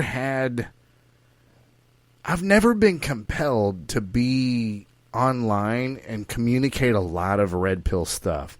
We have a Facebook group. We were in a group called How to Be 3% Man, and we would post things in there, and then things would eventually things would kind of come across with us like, whoa, that's wrong. That's when you and I would get involved, and we were eventually kicked out of this group. But it would be like, whoa, that's not right. Right. You know, we had, and then you have to be okay with that. And when your passion, guys, is to get to a deeper truth, I would argue, guys, you don't care about being wrong. You almost kind of get excited when you're wrong. You know? Like when you're trying to get to a deeper truth, I will tell you, when I have like these long talks with Anthony, I'm usually most excited when Anthony points something out that I didn't see. You know what I'm saying? It's not a path to being right. That's what I'm trying to get a lot of you new guys to understand. Remember, the original part of this segment was artificial confidence. The new title is it's okay to be new at shit, right? And what I saw this week was like, if I'm just paraphrasing, God damn, Anthony, you ever just like get on your purpose so much that like you just be like on your purpose and you like be purposing all the time and just be like, God damn, I'm on my purpose. And then like you just like don't mac on these bitches like you supposed to. And it's like, dude, I see from 100 miles away that what you're really concerned with is macking on this chick, right? But you're trying to give yourself an out for doing this shit improperly. Anthony, we talked about this week earlier on the phone. What do we see with guys that are not doing the right shit, but the top three reasons why these guys say they're not following detailed shit from Corey Wayne's book, How to Be a 3% Man, detailed shit on The Rational Male by Rollo Tomasi, but I would with dating, I would lean more towards Corey Wayne's book. Yeah, Rollo Tomasi. It's more the why. Yeah, it's more. Right. It's a deeper understanding. Yes. On what you're doing. Very good take. So,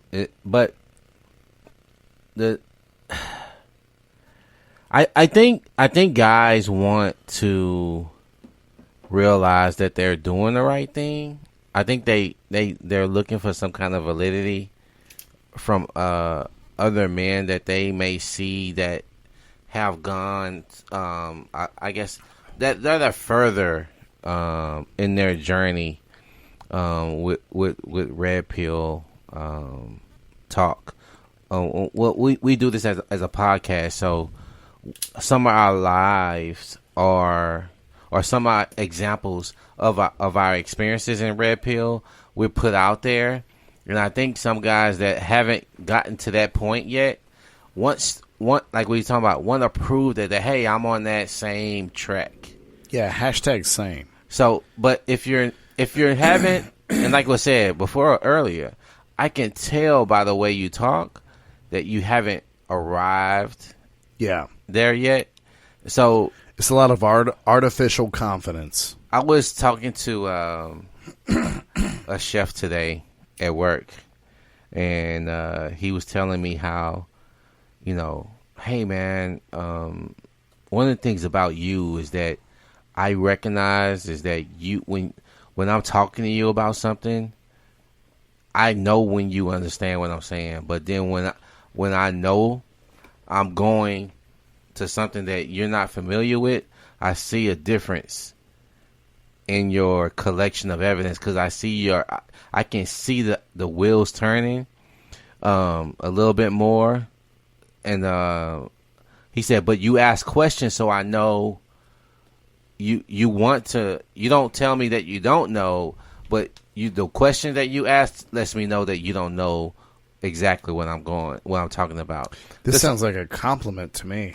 Well, yeah, he wasn't trying to shit on me, and that's what I'm saying too. Was he kind of saying it in a way like, I kind of appreciate this? Right. Well, okay. Well, that's what he was trying to say, was that, one, he was trying to compliment me that I do have understanding, but when I don't, he can tell, because I do question and I do slow his conversation down. Yeah. So he doesn't continue to go and not know that he's shooting over my head, right? So that's just kind of what I wanted to say in this segment. It's okay if something's going over your head because you haven't experienced it yet in detail. You may have come across it that may seem familiar, but you haven't experienced it enough to be able to teach it. This is how you know what you're talking about, because you can teach what you experienced to someone else and know what happened, why it happened, and what you did. And now you went to a new experience and you experienced it again, and you was able to walk it through and know what you was doing when you was doing it correctly. Yeah. And then guess what? You was able to do it again. So it's not just one time that you experience it and you do it and you're like, okay, cool, I've been through that already. No, it is repetition. It is multiple times. This is why we give you examples specifically about certain situations that we've been in, because it lets you know that even though bitches are different, you're still going through the same shit. And and you become more aware. That's what Red Pill, we say what Red Pill is. You become more aware of, one, your intentions, what you want, and how you want to live your life in that scenario. And you're doing this with different bitches. That's why we say date around, date different women. Because just because one bitch allow you to get away with some shit, don't mean the next bitch is gonna allow you to get away with that shit. And you gotta know how to sniff out shit test, how to sniff out your own insecurities, her insecurities. You gotta understand what this is and not just be trying to say, well, I get the concept of it, but moving on. Right. But you have to live it. You gotta live it and know it and understand what it is, because the reason Wesley is so passionate about what he talks about is because he knows what he wants and he knows how he want to live his life. The same way with me, I know what I want from a woman and what I don't want. And if I'm starting to get what I don't want from a woman, that bitch don't get to stay around long. Trust me, that bitch is gone. But if she does comply and play into my program, then she gets to spend more time with me. So that's how I live my life, and I'm passionate about cutting a bitch off if she don't play by my fucking rules. If she don't want to live her life around me based on how I live my life, she can get gone. And I don't hold nothing against her. Because she wants to be happy, and I want to be happy, but she won't be happy living the rules that I'll have set for my life, then cool, we can go our separate ways. But if she does stay and she gets out of line, I'm going to correct her. You know what I mean? And so, hey, remember when I said I don't like that shit. If that's how you think this is going to go, I'm going to need you to leave. And it's not because I'm Billy Badass or I'm some cold-hearted dude. That's what I think people always think. Like we're some kind of Billy Badass. You don't have to be a Billy Badass to live your life the way you want to live it. You know, I love how you ended that segment on that. It was just, it's not because I'm some kind of Billy Badass. It's like, hey, I'm saying the word bitch. And we'll get to that in a minute. But you're very much like, it's not because I'm a Billy Badass.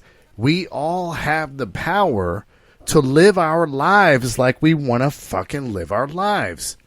Now, when you are playing the trapeze act that I'm playing without a net, where you're married and you have a child,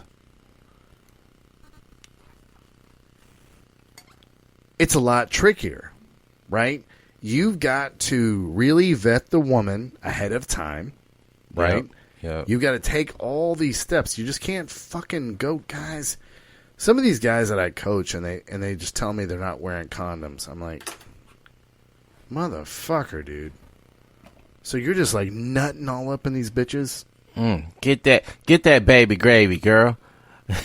I don't understand it. Also, even if you're pulling out, or if you're nutting on their face or their titties or their ass.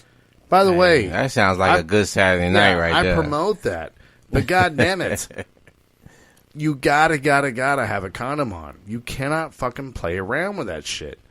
Even if you want to have kids really, really bad, the worst thing you can do, what's worse than not having a child is having a child with the wrong woman who keeps that child away from you. Hostage.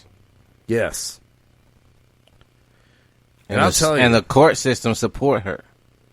And I'll tell you, being new at the red pill, one of the things, you know, Anthony was talking about, you'll talk with new red pill guys, and you'll start to kind of test the validity of stuff amongst each other. And inevitably, guys that are new at a new thing, they want to talk to other red pill guys. But here's the thing that they'll do. They'll start getting competitive with each other. Hey, so you were listening to Corey Wayne's book. Did you go out last weekend? How many numbers did you get? Oh, you got 3? I got 7. So what were you doing wrong? What? No. Motherfucker. No. What was the quality of those numbers, though? No, shit. Also, the quality of the numbers, what was the quality of the place that they went to? Right. Right? How was the dude dressed? Like, there's a lot of fucking factors. It seems like the, because if you got 3 numbers, bro, I'm good, motherfucker. But I'm saying, was you building rapport during that time and was like, had fucking amazing fucking conversation with this bitch? Wait a second, Anthony. It sounds like you're making excuses. I got 7 numbers, you got 3.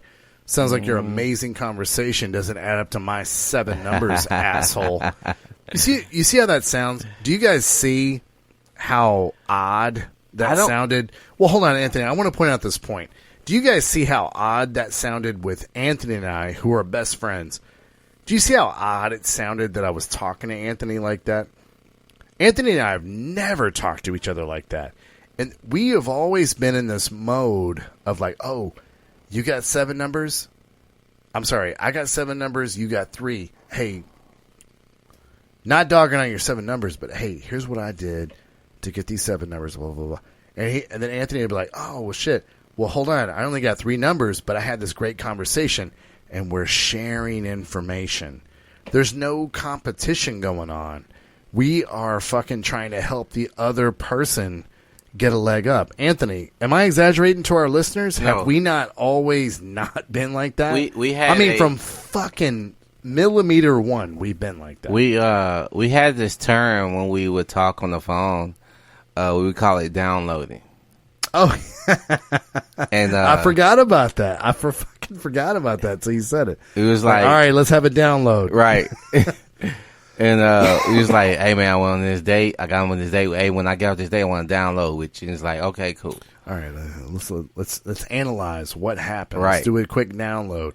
And for me, I'm gonna be honest with you. That shit was exciting for me because I got to see you really grow from being in a bad relationship that like. Being like, I saw you able to turn this corner, and you was able to drop a lot of bad habits. Even though you still brought some with you, you was still able to turn this corner and drop some bad habits that was like keeping you from progressing forward. Yeah. But finally, when you did, though, you was fucking off like a fucking rocket. Like, phew. I was like, look at this motherfucker go, man. He got a fucking roster. He's fucking rotating these hoes. He rotating them properly. And now he vetting them. He was like, you know what? This bitch don't deserve a roster spot. Yeah. You know, and we were like, but we like went through this together. Yeah. And it was just very much like we're supporting each other. If I went on, not competition. No. God damn it, man. Like, no. Why would I fucking want to compete with my own teammates? I don't nut. You understand? I don't nut like, because he fucked. You know what I'm saying? Yeah. Like, and by the way, if Anthony dated 7 bitches this week and I only dated 3, he's not taking bitches from me. God damn it. I live in the 4th largest city in the United States. Right. He didn't take bitches from me because he's fucking. That's how fucking. That's how motherfuckers think that are like just. They don't live with any kind of abundance. It's scarcity mentality. They're just it was just. How I don't know. A lot of these, Anthony, what I'm observing, a lot of these new red pill guys, they kind of get down to their new red pill groups.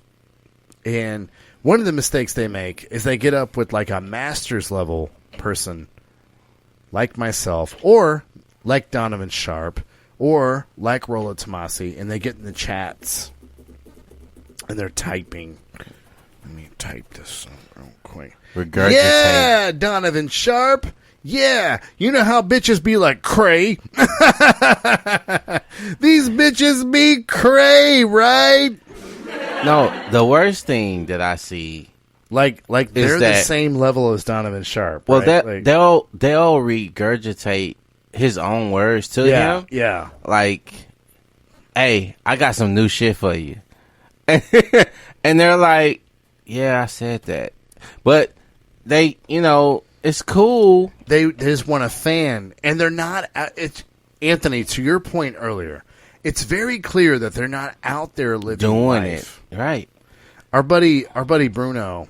This is what I love online. Our buddy Bruno, who's a good friend of this program, he got in our group or a group we're in. I can't remember, and he was like, "Hey man, I have a single mom. She's in her masculine energy all the time, and if I'm not mistaken, this mom is raising 2 boys. If I'm not mistaken, well, I know at least 2 boys. I know he has a brother. I know he has a brother. Yeah. So he says she's in her masculine energy all the fucking time, and Bruno is new, but he's also kind of humbly new to the red pill, and he was just. This is the kind of shit that I fucking get on the internet for, because he says, my mom is in her masculine energy all the time. She never sees me in my masculine energy, even though he was a collegiate basketball player, like a real red pill student who, to me, Bruno achieves high level red pill shit because he is humble. That's my take on Bruno. Friend of this show, but he talks about how there was a fire on a grill And the motherfucker, like, he consciously gets in his masculine energy. And he runs down the hall, because they live in an apartment complex, and he gets the fire extinguisher. Now, there's nothing to break the fire extinguisher glass with, so he has to break it with his elbow. Gets the fire extinguisher, returns back with it, puts the fucking fire out. And he tells us in this post, his mother looks at him completely different. You know, I mean, that's the kind of shit. I don't want to hear all this artificial confidence of like, you know what I told that bitch? I was like, you know what? Sounds like you can't handle a man on his purpose. Oh! Sounds like you can't handle a man on a purpose, bitch. Versus, he was like, dude, I had a moment where I've been practicing being in my masculine energy for the first time in my life, and it just manifests itself in an emergency situation where you run down the hall, break a fucking piece of glass with your elbow, and you put out a fucking fire. To me, that's more impressive than be like, how many numbers you get tonight, bro? How many numbers you get tonight? You know what I'm saying? That's the old school, like, PUA shit where yep, you're trying to like the proud, tally. How proud do you feel of our podcast though when you hear a story like that? Oh man, that's awesome. That's real, genuine masculine fucking energy, dude. Well, the thing fucking about saving your mom from a fucking fire, brother. That's as masculine as it gets, right? The thing about it that I love is that he gets to see how being in his masculine energy changes a woman. So it's not bullshit. You know what I'm saying? It's not a woman theory. He wants to date, right? It's not a theory. It's not chapter 17. You know what I'm saying? It's like, I live this shit. I've done it. I know this shit works. I know this is where I should naturally be. This is how I saw my mother's face transform. Right. This was like some Lion King shit, right? Yeah. It was like, you're not my baby anymore. You're a man. Simba came back and returned with a fucking fire extinguisher. I don't know, man. That's the kind of shit. I don't care. Our listeners and our people on Facebook, if you get 12 numbers at the club, great. Great. But for some reason, those are the stories that hit me more. Because that's genuine shit. That's a man becoming a man.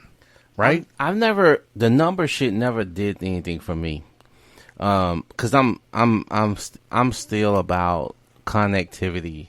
I love exchanging good energy with a bitch, right? And having something I can take with me and I can give to her that I know makes a difference in her day, at least. Not a life, but just in her day, in that moment where I affected her by her being in my presence, right? So I take something more from that than I do getting her fucking number. Her number ain't shit. She can give a number to any fucking body. The number don't mean shit to me. Did I affect this bitch though? Right.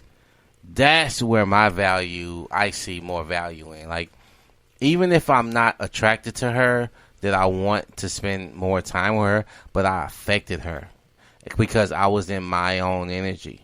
I was comfortable, I was relaxed, and I was able to impute something in her life in that moment that she'll remember me by, and she'll be thinking about me beyond that time frame that we were talking. And it's not arrogance that I'm saying this from. This is just, I see. Well, hold on a second. It's not arrogance that you're talking from, Anthony. But what you're talking from is what we're talking about. These gentlemen that are new are lacking. you're talking from a place of experience. You've actually gone out and done this shit. This is what a lot of gentlemen listening to this show, they'll come to this show and be like, yeah, I'm same level as Wesley and Anthony. I read the same books they did. I know them backwards and forwards. A lot of these gentlemen haven't gone out and applied this shit in real life. Man, that's what I see. I wish you was in this group. I don't know if you are or not. But this guy said that how do you make a woman come other than just the normal way? And I'm like, I don't know. I can't remember exactly how he did it, but or how he said, are there other ways to make a woman come? Some shit like that. And I'm like, the normal basically, way. You ain't fucking enough bitches. Yeah, because all bitches here. Well, Anthony, I'm just gonna say, is what you were getting at? All bitches come different, right? Oh my God! I mean, it's just like Jesus Christ. You will be with one bitch, and you will have this real magic trick that you do, yeah, and it makes them come every single time. You get with the next bitch, it's like, I don't like that. She's looking at you all confused, like, yeah. What are you doing? It just doesn't work on her. Yeah. It's just like, they will look at you like puzzled. Motherfucker, what are you doing? Anthony, so we're not just gonna sit here and bitch about these guys that are new. But are we bitching? We're not. Well, I don't want them to think that we're bitching, because we're not. We're going to a place where we want them to be better. Guys, just because you're not at a master's level, like Anthony and I are, and by the way, we're claiming a master's level humbly, guys. If I'm at a master's level, if we're claiming that we're at a master's level, we're probably at a higher level, but we're only comfortable enough saying that we're at a master's level. We're probably at a doctorate level of this red pill shit, but we're trying to be humble and we're at a master's level of this shit. Okay?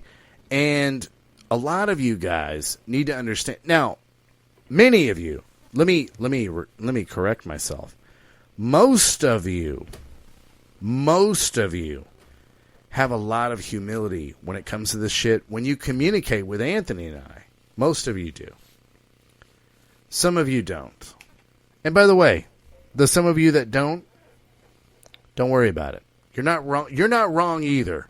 We're all trying to get you to a better place. We're not trying to dog on you. But Anthony and I, when we talked about it this week, we had a story, okay? And Anthony told me, he's like, man, maybe sometimes we need to interview each other a little bit, right? Yeah. You were like, man, maybe we need to interview each other a little bit more. But he goes, what was your motivation when it came to like looking at pickup artist shit and like approaches and cold approaches and shit like that? And well, specifically, I was saying, what was it? What made you say, you know what?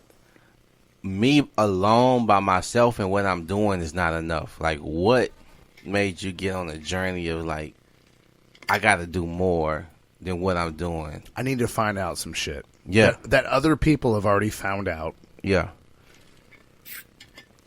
And he asked me, like, what was that? And I told him a story. I was the first man in my family to go fishing. Don't worry. It's not going to be a long story. I can already hear the eyes rolling. Fuck a fishing God story? Where is this going to go? Where is this going? No, but I was the first kid in my family to go fishing. My great aunt would take me fishing, but I wanted to like be a badass fisherman, man. And my aunt didn't know shit. She just had a fucking cane pole and a cork and a hook and some bacon. And that's how we went fishing. But I wanted to be like this badass fisherman. So I would get my aunt to get all these Field and Stream magazines and Bassmasters magazines and shit. And I would sit down and I would read all this shit. because when I would go fishing and I would not catch shit and I didn't know how to use these lures as a kid, I'm talking about like 8, 9, 10 years old, it would drive me insane. Like, I would go to Walmart and they'd have this whole fucking fishing aisle, and there would be like a lure.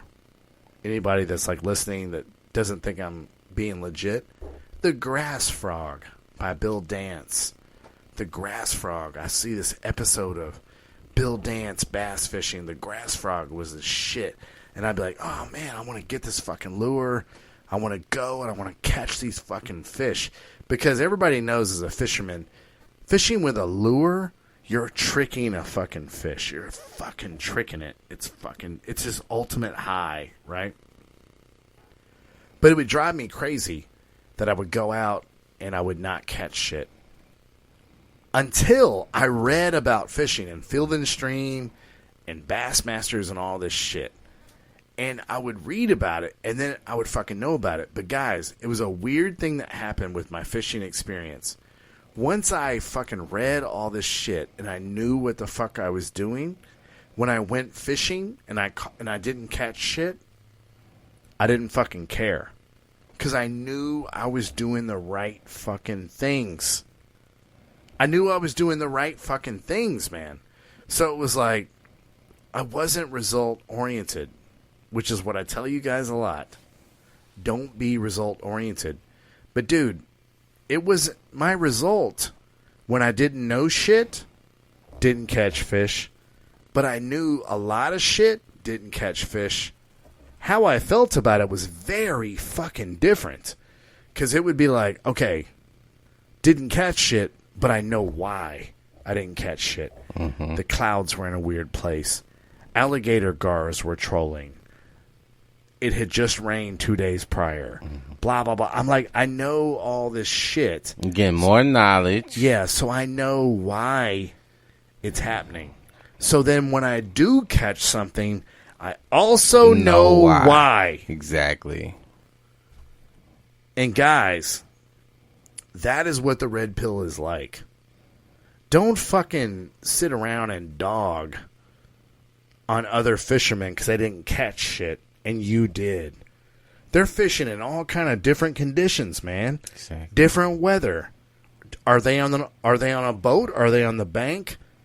What kind of predatory fish are in that environment? Motherfucker, you don't know. So you're comparing how many fish did you catch to how many... Motherfucker, where were you fishing? Mm-hmm. Right. You know what I'm saying? And it's called fishing. It's not called catching. Not called catching, is it? Nope. And also, another analogy is the fish could have been it could have been on the hook. You could have caught it, but sometimes you release a goddamn fish. Yeah.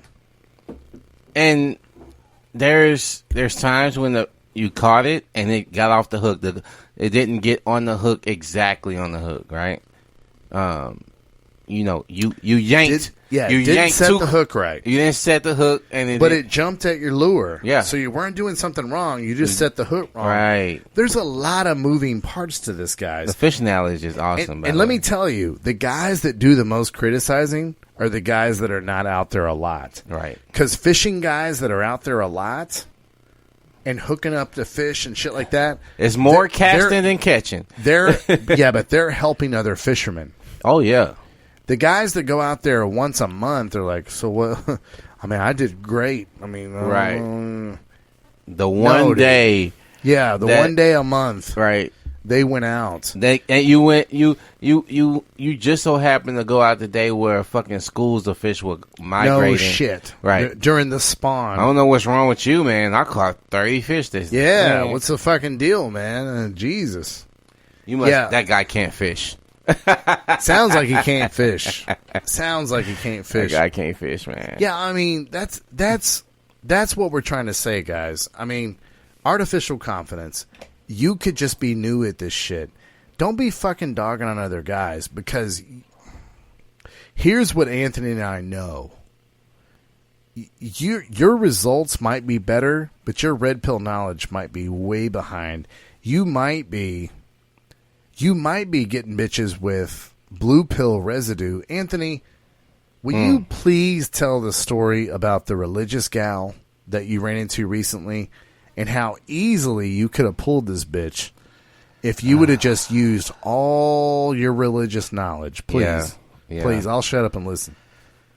So, through this COVID-19 situation we find ourselves in, really, really attractive. I mean, I'm gonna say a 9 in the face, a 8 in the body, like very attractive. And conversation was good. We were going to a point where it's like, you know what, I definitely want to see you like further. So, but she pulled this religious thing, and I'm like, I'm not religious anymore, right? Been religious most of my life, but not anymore. And she asked me some religious questions, and I'm like, oh, this chick is hot, right? I'm getting along with her, but I don't live my life that way anymore. So should I just, kowtow to her and, kind of play this out until finally it goes somewhere or nowhere to where I'm not gonna comply to this? But my thing is this. Wesley mentioned it earlier in the podcast. If you can't hold your principles when it's hard versus when it's easy, then you don't have any principles. And my principles was, I'm not gonna date any more Jesus freaks, man. I'm not gonna live my life that way. I'm not going to just change who I am just because this chick is hot in the face and in the body. I can let her go and keep it pushing because I know I won't be happy living my life in that manner just because she wants to, or she's gonna judge me differently now because I had her on the hook. I could have pulled into the boat, but I was like, you know what? I'll let this bitch go because I don't want to live my life with another Jesus freak. It's one of those things too, where like you have so much knowledge on the church that you could have easily manipulated this bitch into a few dates. Oh yeah, and fucking her and having your way with her physically and shit like that. But a man that really believes the fucking shit he's saying, it's just, it's all, you find it almost impossible to roll like that, don't you? Yeah, I wouldn't have felt good. You would have felt like you were doing something against yourself, right? Like, it would have been something that, and like I think most guys that are new to this shit would have been like, man, video game level, right? Video game level. I can how do we get accomplish to the next level? I can accomplish this goal. I'm gonna go ahead and do it, whatever it takes. Meanwhile, you wasted time. You know you're not gonna be with her long. Oh wait, hold on a second, Anthony. Do they know whether or not they're gonna be with him? No, because they already compromised once, right? It don't stop. What if that pussy's good? What if they like talking to him? Exactly. Yeah, you already compromised yourself. So what does it like? Why would you think you wouldn't compromise a lot of other shit later, especially if that pussy's good? And by the way, you told me this girl was very physically attractive, right? Yes. That's the kind of shit that's crazy. We were talking about Robin Givens on the way over here.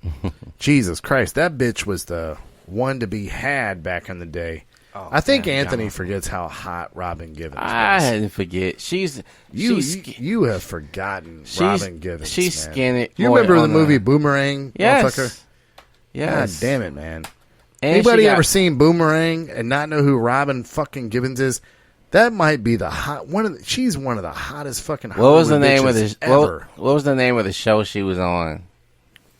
Boomerang the movie? No. It was all those kids was in a class, and that's the show she was on. The what was that show? Head of the Class. Head of the Class. I think it was Head But of the she Class. was also on 21 Jump Street, right? 21 Jump Street. Yep. Yeah, dude. Robin Givens was one of the most charming, beautiful bitches ever. You're right. Head of the Class. Boomerang. Boomerang was her prime, though. When you saw Robin Givens in Boomerang, how many times have bitches looked hotter in a movie than Halle Berry? Ever. Maybe one time when Robin Givens was in the movie with her. What's that Robin chick name? Givens was far more beautiful in Boomerang. What's that chick name? Jessica. Alba?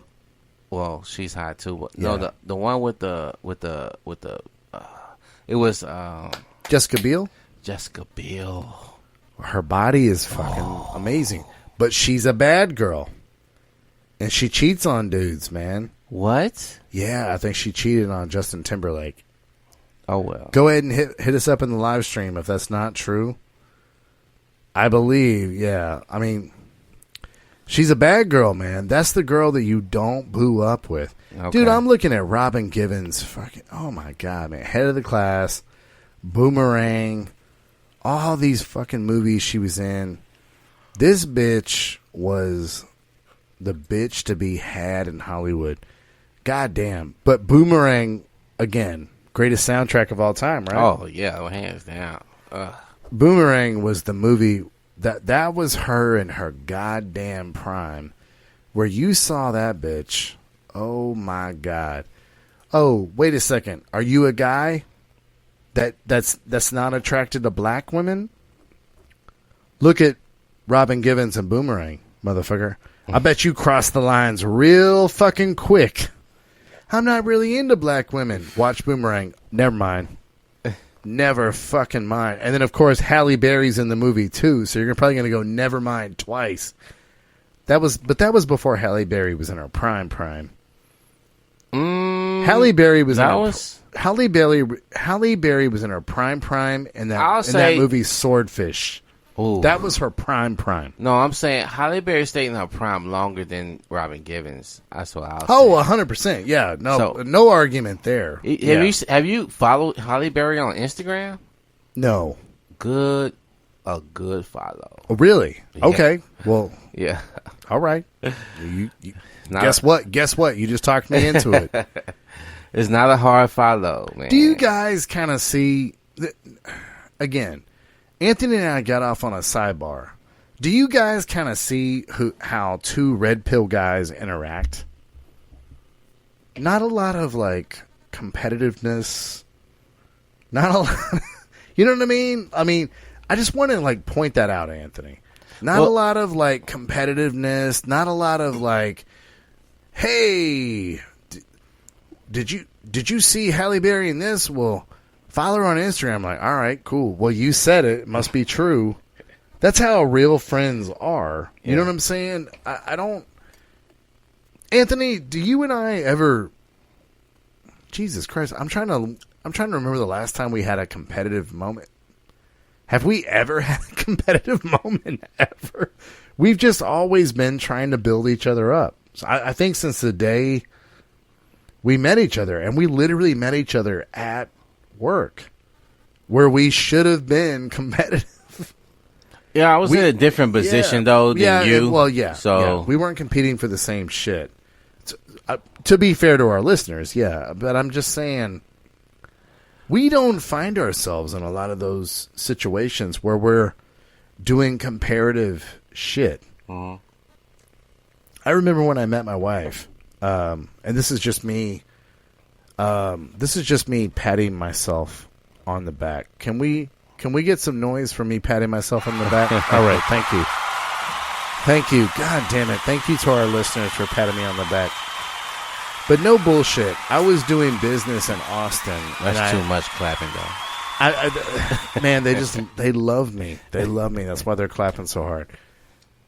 But I was when I first met my wife, I was doing business in Austin, and I was like, yeah, I gotta be at a place in Austin tomorrow morning at 9 a.m. But I gotta drive back to Houston from Houston to Austin 3 hours because Anthony just got a new place, and I want to help him move furniture and move in. And my wife was like, what the fuck is it? Literally, because women don't think like this. Women just think like shit like, the Me Too movement is good for me now. Now it's not good for me. So now I'm not going to do it. That's how women think. But I was like, man, I'm excited about Anthony's new place. I'm going to drive in. I get off work at 4 p.m. I'm going to drive in. I'm going to get to Houston at 7 o'clock. I'm going to help Anthony move shit. Now, not just move. Now, this move was not just a quick move either, man. He had to come to where I live now and go all the way to fucking Kingwood. Katy. Oh, was it? It was Kingwood. You're right. King fucking Wood. Like in Houston, that's like from the south side of Houston to the north side of Houston. Like deep fucking north side of Houston. And if Houston's, like Wesley just said earlier, the fourth largest city in the fucking nation, and make this drive and pick up shit from that's upstairs back downstairs into this U-Haul truck. And by the way, it wasn't the table wasn't upstairs; it was on the first floor. No, that yeah. heavy fucking dining room still table. Heavy. God damn. The point I'm trying to make is, I'm not complaining about this. Every time I look at all this shit we moved into Anthony's place, it makes me feel good. Because, Anthony, you didn't have anybody to help you. No. You didn't have anybody to help you, but it makes me feel fucking good. It doesn't make me have this feeling of like, you better be happy that I helped you move this goddamn table. You know, it makes me feel happy. I'm like, God damn, I fucking love that he has this new place. And that's the genuine feeling I have. And guys, those of you that are coming to the Red Pill for the first time, that's what I hope you guys can get to. You're just fucking trying to build each other up. You know, I just, there's never... Genuinely. And righteously. Like we were saying before, like women don't do shit righteously. Like if it's a woman helping you, it's because of for her benefit at some point. It's not because that's who she is and what she wants to do. It's some benefit that she gains from it. Unless you can vet her and find out that this is who she genuinely is. And even in that, you know, I'm still looking for clues that it's not true. You know what I mean? Like, yeah. I'm trying to make sure that this is who this bitch say she is, right? And she's not playing. Like I have conversations with women, and I can tell that when they lose,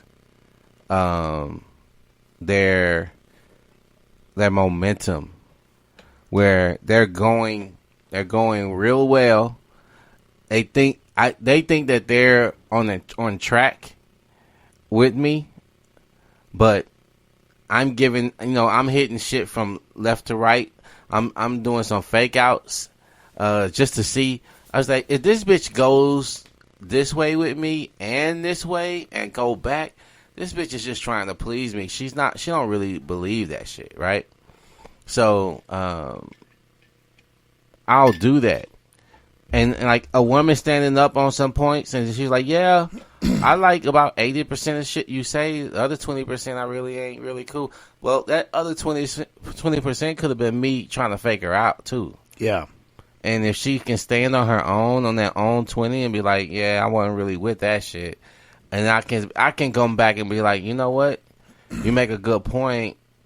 You know, I'm probably was getting beat ahead of myself or going beyond myself, but good job, bitch. You know what I'm saying? It's like, yeah. I appreciate shit like that because that's how I know. Like when Wesley was talking about, well, you have a good conversation. I'm having a good conversation because this bitch is not falling for the fake outs. Like Yeah. She's like, wait. What do you mean? What did you say? Did you just say ABC? And I'm like, yeah, I did. And then she's like, wait, well, let me tell you about what I think about that. And then she comes with a legit fucking logical, reasonable fucking point. And I'm like, this bitch here. You know, so there's something that comes to being a valued asset in my life when it comes to this red pill shit. It's no longer just pussy. It's no longer just... Thank you. Did I make out with her and get her number and all this bullshit that some people call wins? Wins, exactly. I'm looking for genuine fucking connectivity where a bitch is who she is, and I don't have to feel dirty after I fuck her, right? Because I feel like I manipulated her. Exactly. That's what some people listen to our program are like. Y'all are just about manipulating bitches. We are actually quite the fucking opposite of that. Yeah. We talk about artificial confidence and talk about it's okay to be new at red pill shit. You and I had a phone conversation earlier this week, and we had 3 bullshitteries that men do when it comes to why they're not doing the right shit that's fundamental in dating. And the first one we kind of hit, I don't know, man, like, Anthony, you ever find yourself in a situation where, like, you be on your purpose so fucking hard, and then, like, you just on your purpose, and you're just, like, purposing, and you find yourself, like, doing a backflip, and then like, running a purpose real quick, and then you, like, run, and you jump, and then you purpose, and then you forget to do all the right shit, because I'm just like, I'm on my purpose too hard, man. I can't remember how to do all this dating shit, because I'm on my purpose. You know what, though? This is real, Anthony, though. are you on your purpose right now as you're speaking? Yes. Are you sure? Yes. Because I'm just trying to, like, I'm kind of dogging on you right now because it feels like I'm on my purpose and you ain't on your purpose. I'm just saying. You know, we talked about this. We talked about this, right? We were saying how motherfuckers always think they always have the right answer. Anthony, to the I was question. listening to you for like 2 seconds, but now I'm back on my purpose. I can't listen to you Who because I'm was on that? my purpose Who so was that? fucking Who hard. you call that? Daddy Dale was on always. Daddy Dale. You know, every once in a while, I listen to y'all's podcast because, I mean, I can't listen to all y'all's podcasts because, like, most of the time I'm on my purpose. And so, but I just, like, I stopped my purpose for, like, 2 seconds to, like, check out y'all's podcast. And, like, I figured out, like, y'all motherfuckers ain't on y'all's purpose. And it's like, all right, motherfucker. Yeah. What is your purpose? Man, I ain't trying to bring up old shit. Y'all need to get on y'all's purpose. I got to get out. Yeah. I'm back on my purpose. What I was getting at is that if a lot of motherfuckers want to, they want to say, I'm on my purpose because they feel like that's the right answer. Yes. And it's not genuine because I got so much I want to say about this. Yeah, this is such a hot button for Anthony. Well, because like sometimes a lot of guys that, like you said, that are new to this, they want to say the quiet part out loud. They want to without experience, without experiencing it. Yes, and so they're saying that they're on their purpose, but my thing is, you ain't got time to be telling motherfuckers you're on your purpose. If you actually on your fucking purpose. And being on your purpose isn't just fucking saying you're on your purpose. It's, okay, what do I want from myself? And how do I want my life to, what do I want my life to look like? And what am I doing to get there? What a complex fucking question. People that are on their purpose, I challenge a lot of our red pill community. Ask them what their purpose is. Watch the pause.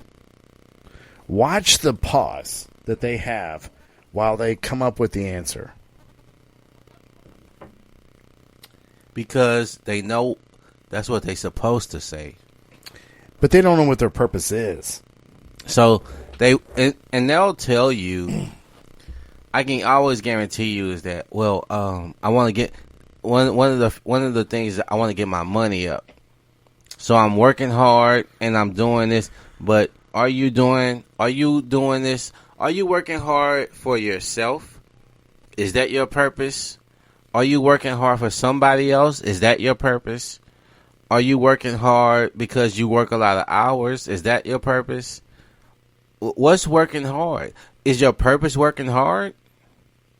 Or is your purpose working as least hours? I know a guy, his motto is he wants to work as little hours as possible and make the money as he did when he was working all those fucking hours he was for somebody else.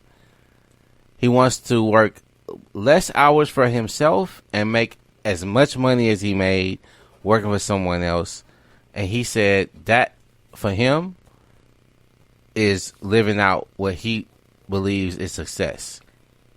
And that's his purpose, right? His purpose is to work less hours and make the same amount of money. That's purposeful. That's something that he wants to do and accomplish. So that's what your purpose is. Some people think their purpose is to become financially free or become entrepreneurial. Those are big goals, right? Everybody can't do that. You know what I'm saying? Somebody got to work for somebody else. All of us can't be fucking entrepreneurs. Right. So everybody's... And by the way, we're learning recently those people are essential. Right. They deserve a little more credit, don't they? Right. God damn it. Yeah, so, shout out to everybody that's been out there working through this pandemic because they couldn't stay home because people needed them out there. Yeah, man, it doesn't make you look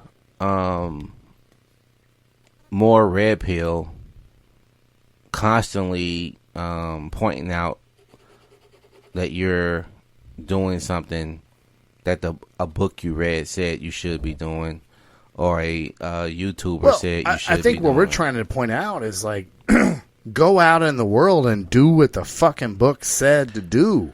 Well, it's important. And then you can kind of start troubleshooting some shit. I mean, Anthony, I never heard you say, "Hey, man, I'm on my purpose." I never heard you say that. I've never heard you say it either. Right. So it's not a fucking badge of honor to wear. It's something that you're doing. And if you're doing it, and as a man, I'll say this. There's things that I have goals. Like I have goals in my life. Goals mean they're attainable, that they're not always reached. Sometimes I don't reach my goals that I've set. So I have to either reset my goals or be more realistic in what I can currently do to reach my goal. And I might have to lengthen my goal expiration date. Because I might want to do something within a year. It might take me 3 to do it, though. So are you not on your purpose because you fell short? Or you had to extend it 2 years? So that's why I challenge you guys to kind of make sure you're not looking at your purpose as some kind of fucking badge of honor to wear, but actually something that you thought about, you've written down. You have a reason to why it's an actual goal in the first place, and what it's going to do for your life. How it's going to improve who you are as an individual. And one of the things that I've done when we started this podcast, I was like, I want to help people. And if we help just one person, cool. But if we can help more than one, then shit, let's keep fucking doing it, right? If we had no audience and no participation and nobody tuning in, and we were just talking in a fucking circle with just you and I, we probably would have let this shit go a while ago. So, hey, man, this taking a lot of our time, and when nobody's listening to this shit. Bottom line, your purpose is what you want yourself to be down the line. Who do I want to be by the time where I feel like I've reached a level to where I can start something new again? Because we're always evolving as individuals. Yeah. We're never going to stop being on your purpose. You're never going to stop. So what I'm saying is, but you have something in mind on who you want to be and what you want to accomplish. That's being on your purpose. It's not about bitches. It's not about pussy. Yes. It's about who you are and what you want to be. I wanted to show how simple it can be to write down your purpose. And by the way, you'll see here on this in the live stream, there's some scratch outs in the order of this. But I wanted to write down, like, what is my purpose? What does it look like? What is a person's constitution when they wake up? And guys, what it is what is written about you when you're dead. What's on your gravestone? Well, more importantly, what's in your obituary? Because they have a lot more room on your obituary than they do on your gravestone. And I wrote down what was, and you can tell by the order in which I write it, what was most important to me. And I put on here, this is what I wish my obituary said. He was an amazing leader, husband, father, friend, soldier, and he was passionate about helping men get to higher truths. And he was even more passionate about pushing his daughter's life forward. And Anthony, you know me very well. There's nothing there that made you like raise your eyebrows. You're like, yeah, this is the guy I hang out with. Yeah. Every fucking week. You know what I mean? Nothing in that raised your eyebrows. You were just like, that's what Wesley thinks is important. Yeah. That's, if he died tomorrow, that's what he would like to be known for. You know, I mean, and if you haven't stopped and written down what that looks like, I mean, once you write it down, Anthony, I'm here to tell you, because I'm living it right now. Mm-hmm. When you write it on paper and you look at it, you're like, holy shit, this is who I am. Yeah. Seriously, I'm experiencing it right now. What I've always had it in my mind, but I've never noticed that leader and husband and then father. Like, I never noticed it was in that order, and then friend was before soldier, because being a soldier in the U.S. Army was incredibly important to me. And then after that, it was like he was passionate about helping men get to higher truths.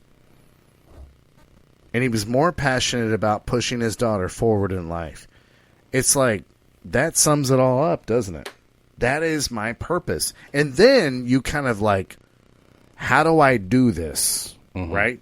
Now, obviously, helping men get to higher truths, we have this podcast for that, right?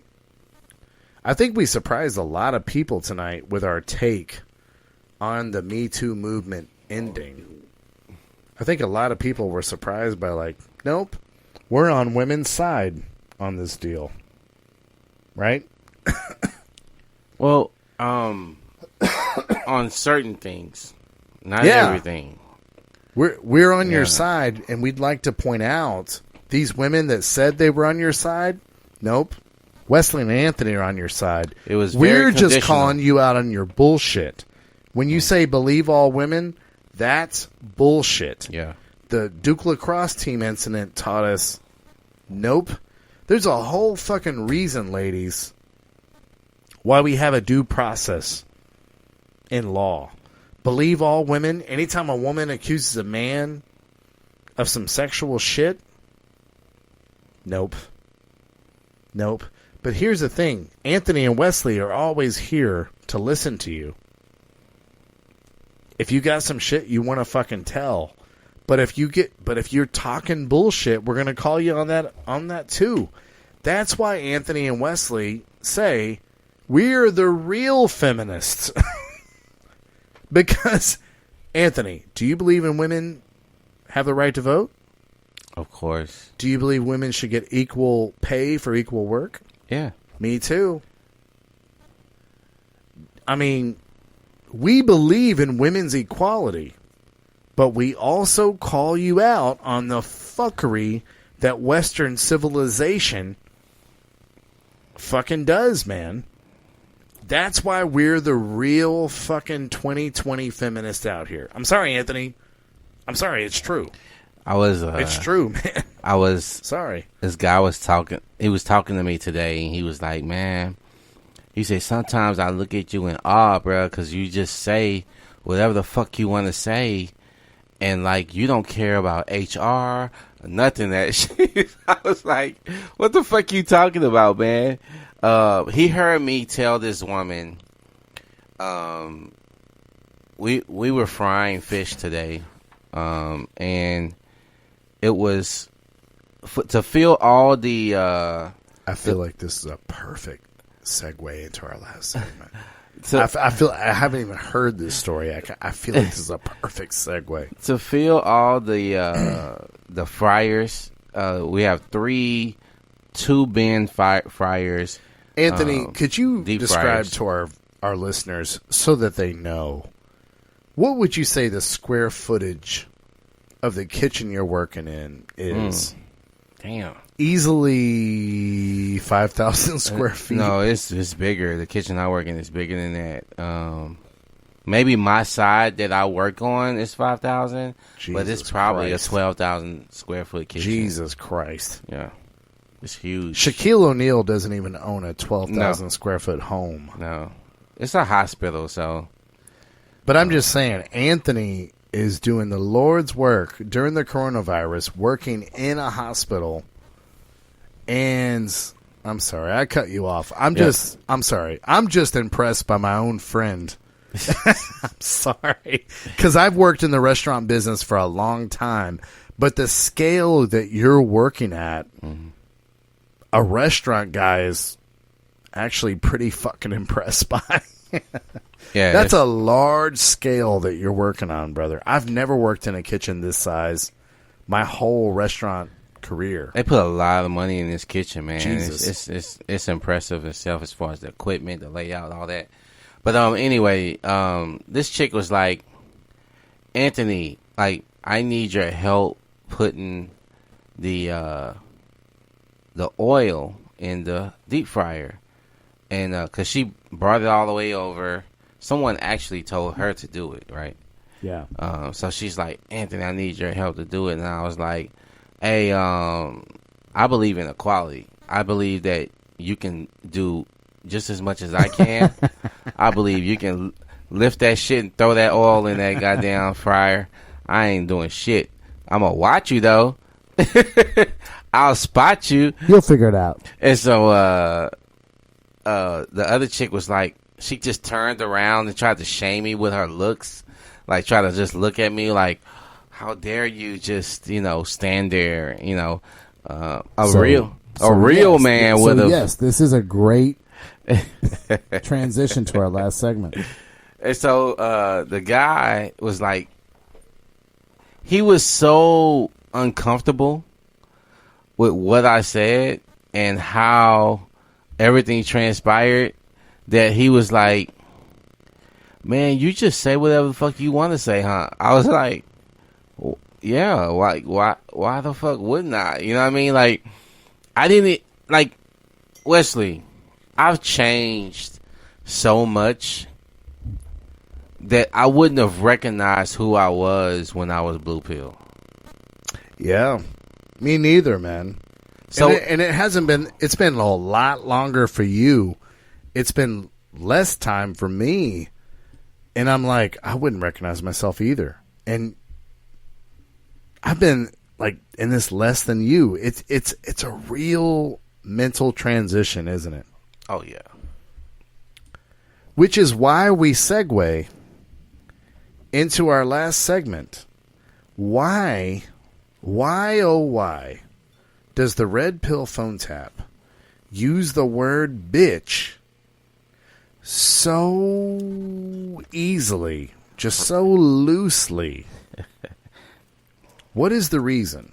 So, Anthony, I don't want to put words in your mouth. So I'm going to let our listeners know what this is on my side, and then I'll let you answer why you use the word so loosely. And by the way, I'm not trying to say to our listeners that Anthony does use a word loosely, because I don't have a count of my use of this word and his use of this word.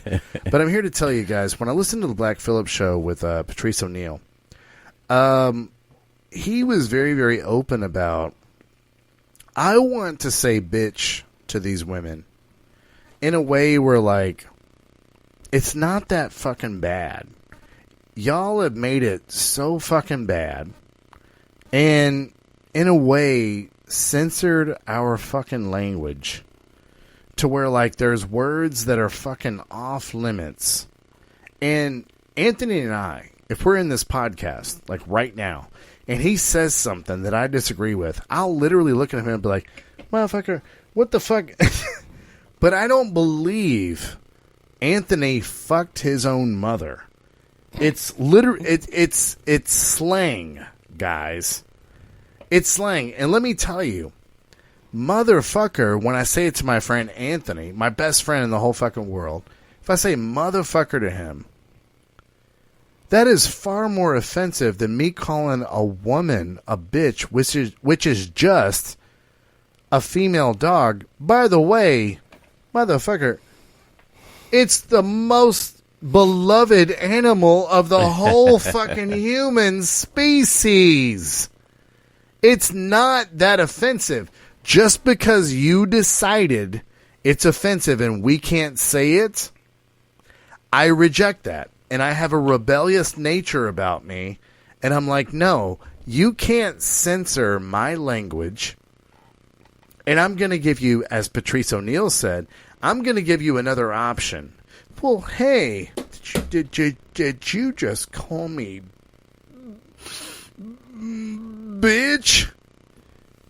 Yeah, bitch. Yes, I did. bitch. Exactly. Yes, bitch, I did. But I know to people that are not familiar with this podcast, to people that are not familiar with the Black Phillip show, this is very like holy shit to them. Yeah. So we had to do a little bit of a segment. I know we don't have much longer in the show, but we had to explain. Yeah, the bitch thing is like, it is far less offensive than the society that we have today, where men are just fucking disposable. Okay? Bitch is okay. And on a podcast where the opening segment, we fucking came out and defended Tara Reid being sexually assaulted by a presidential candidate. If you're going to pigeonhole our podcast into being sexist because we use the word bitch, I don't mean to be insulting, but you're being small-minded.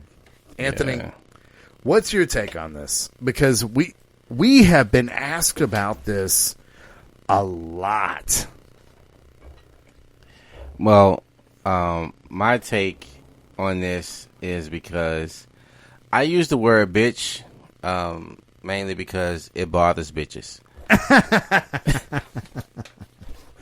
Well, I'll be honest. That's part of my motivation, too. But what Wesley, does it mean? What does it mean that I'm saying about them? Does it mean I hate women? No.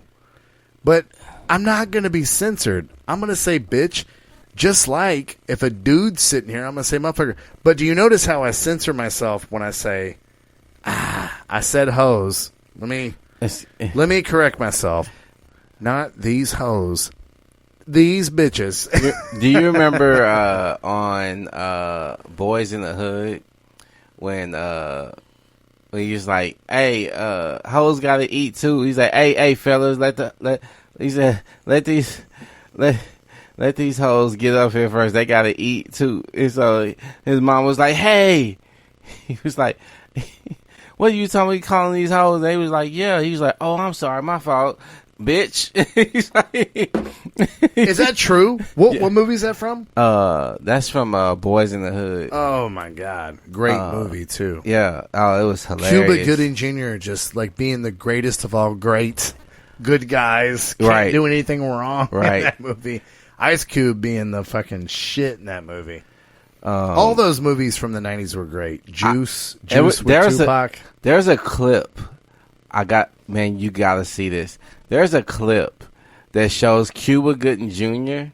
You know, he goes crying on Nia Long. You remember that scene where he's crying because Ricky got shot? And he's hugging Nia Long, and he goes in for a quick sniff. He goes in for a quick sniff of her pussy.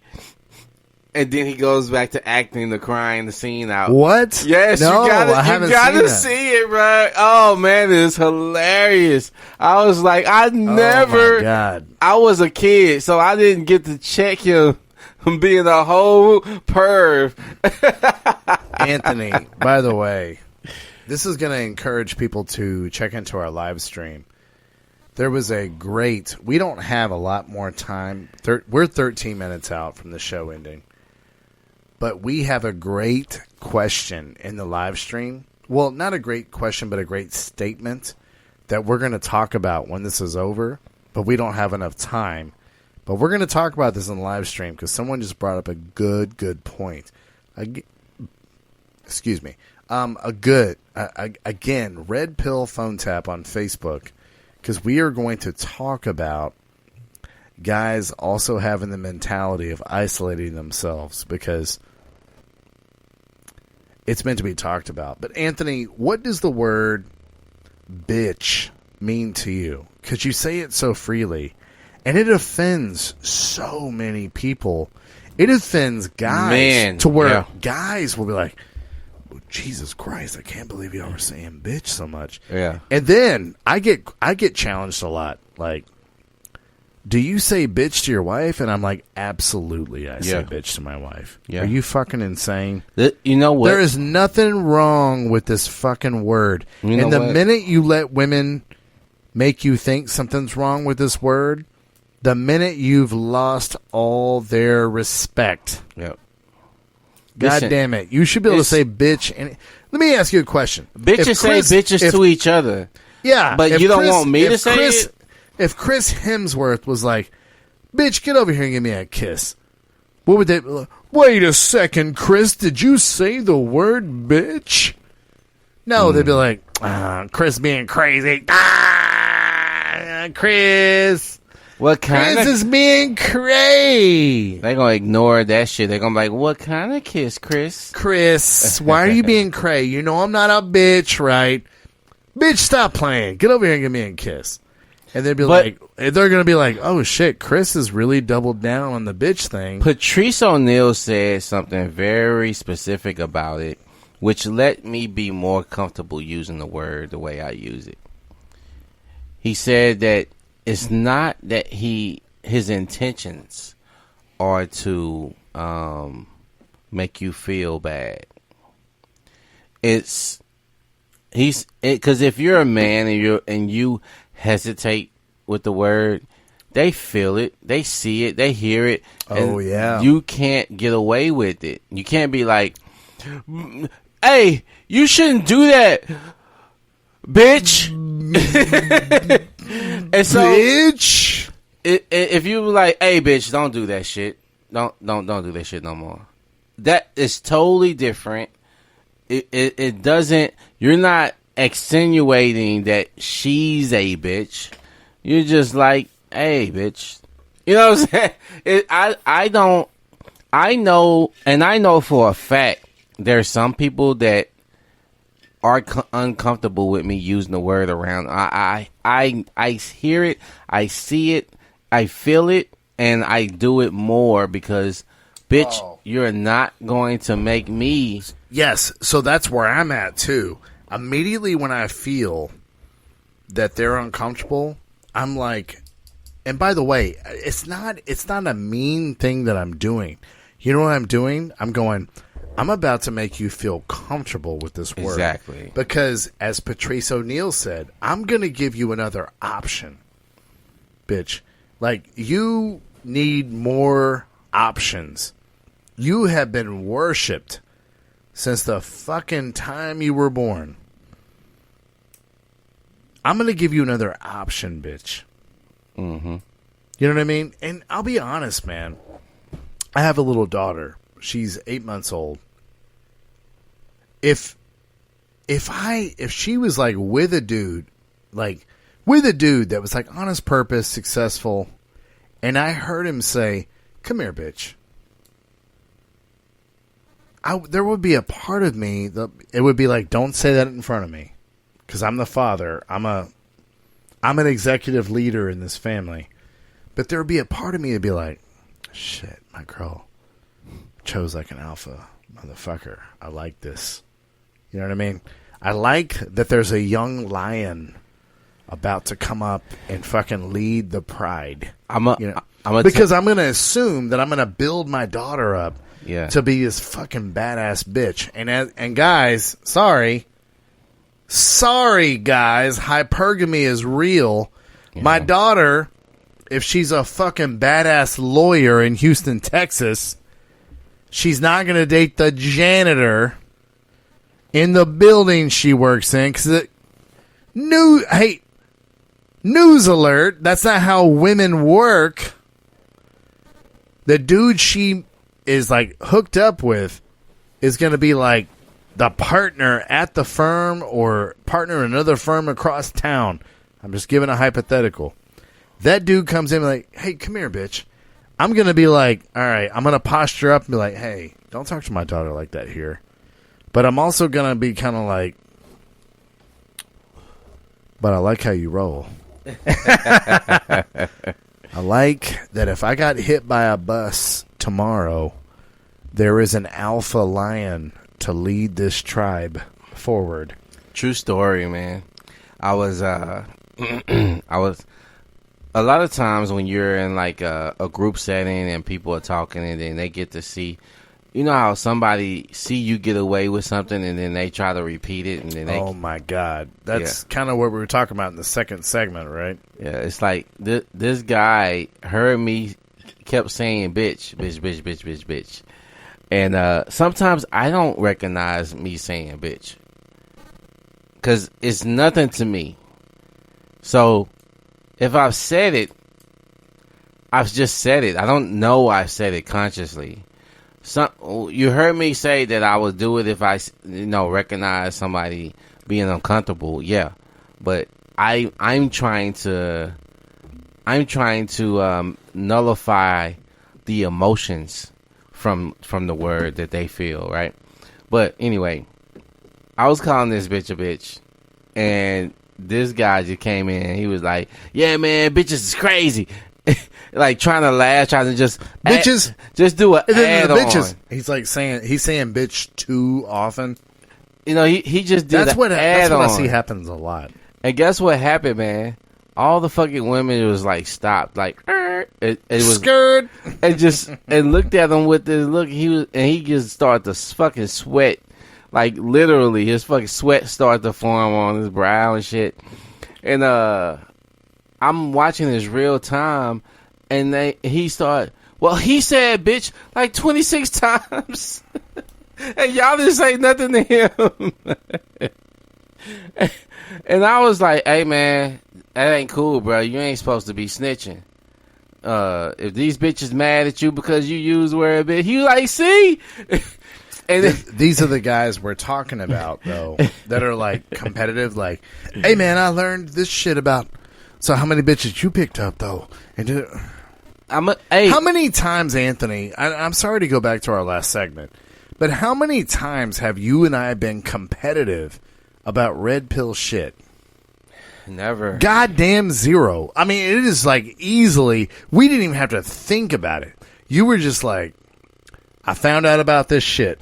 Wes, I'm going to present it to you. Oh, you're not ready. Right. All right, I'm going to try to present it to you again. Oh, still not ready. Let me try to present it to you. Up. Not ready again.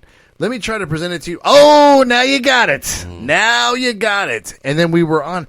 But there was never a time where you're like, yeah, I've been trying to tell you about this red pill shit. I got more bitches than you. Check out my bitches. I got more bitches. Oh, my God, my bitches. You ain't got no bitches. I got all my bitches. That never fucking happened.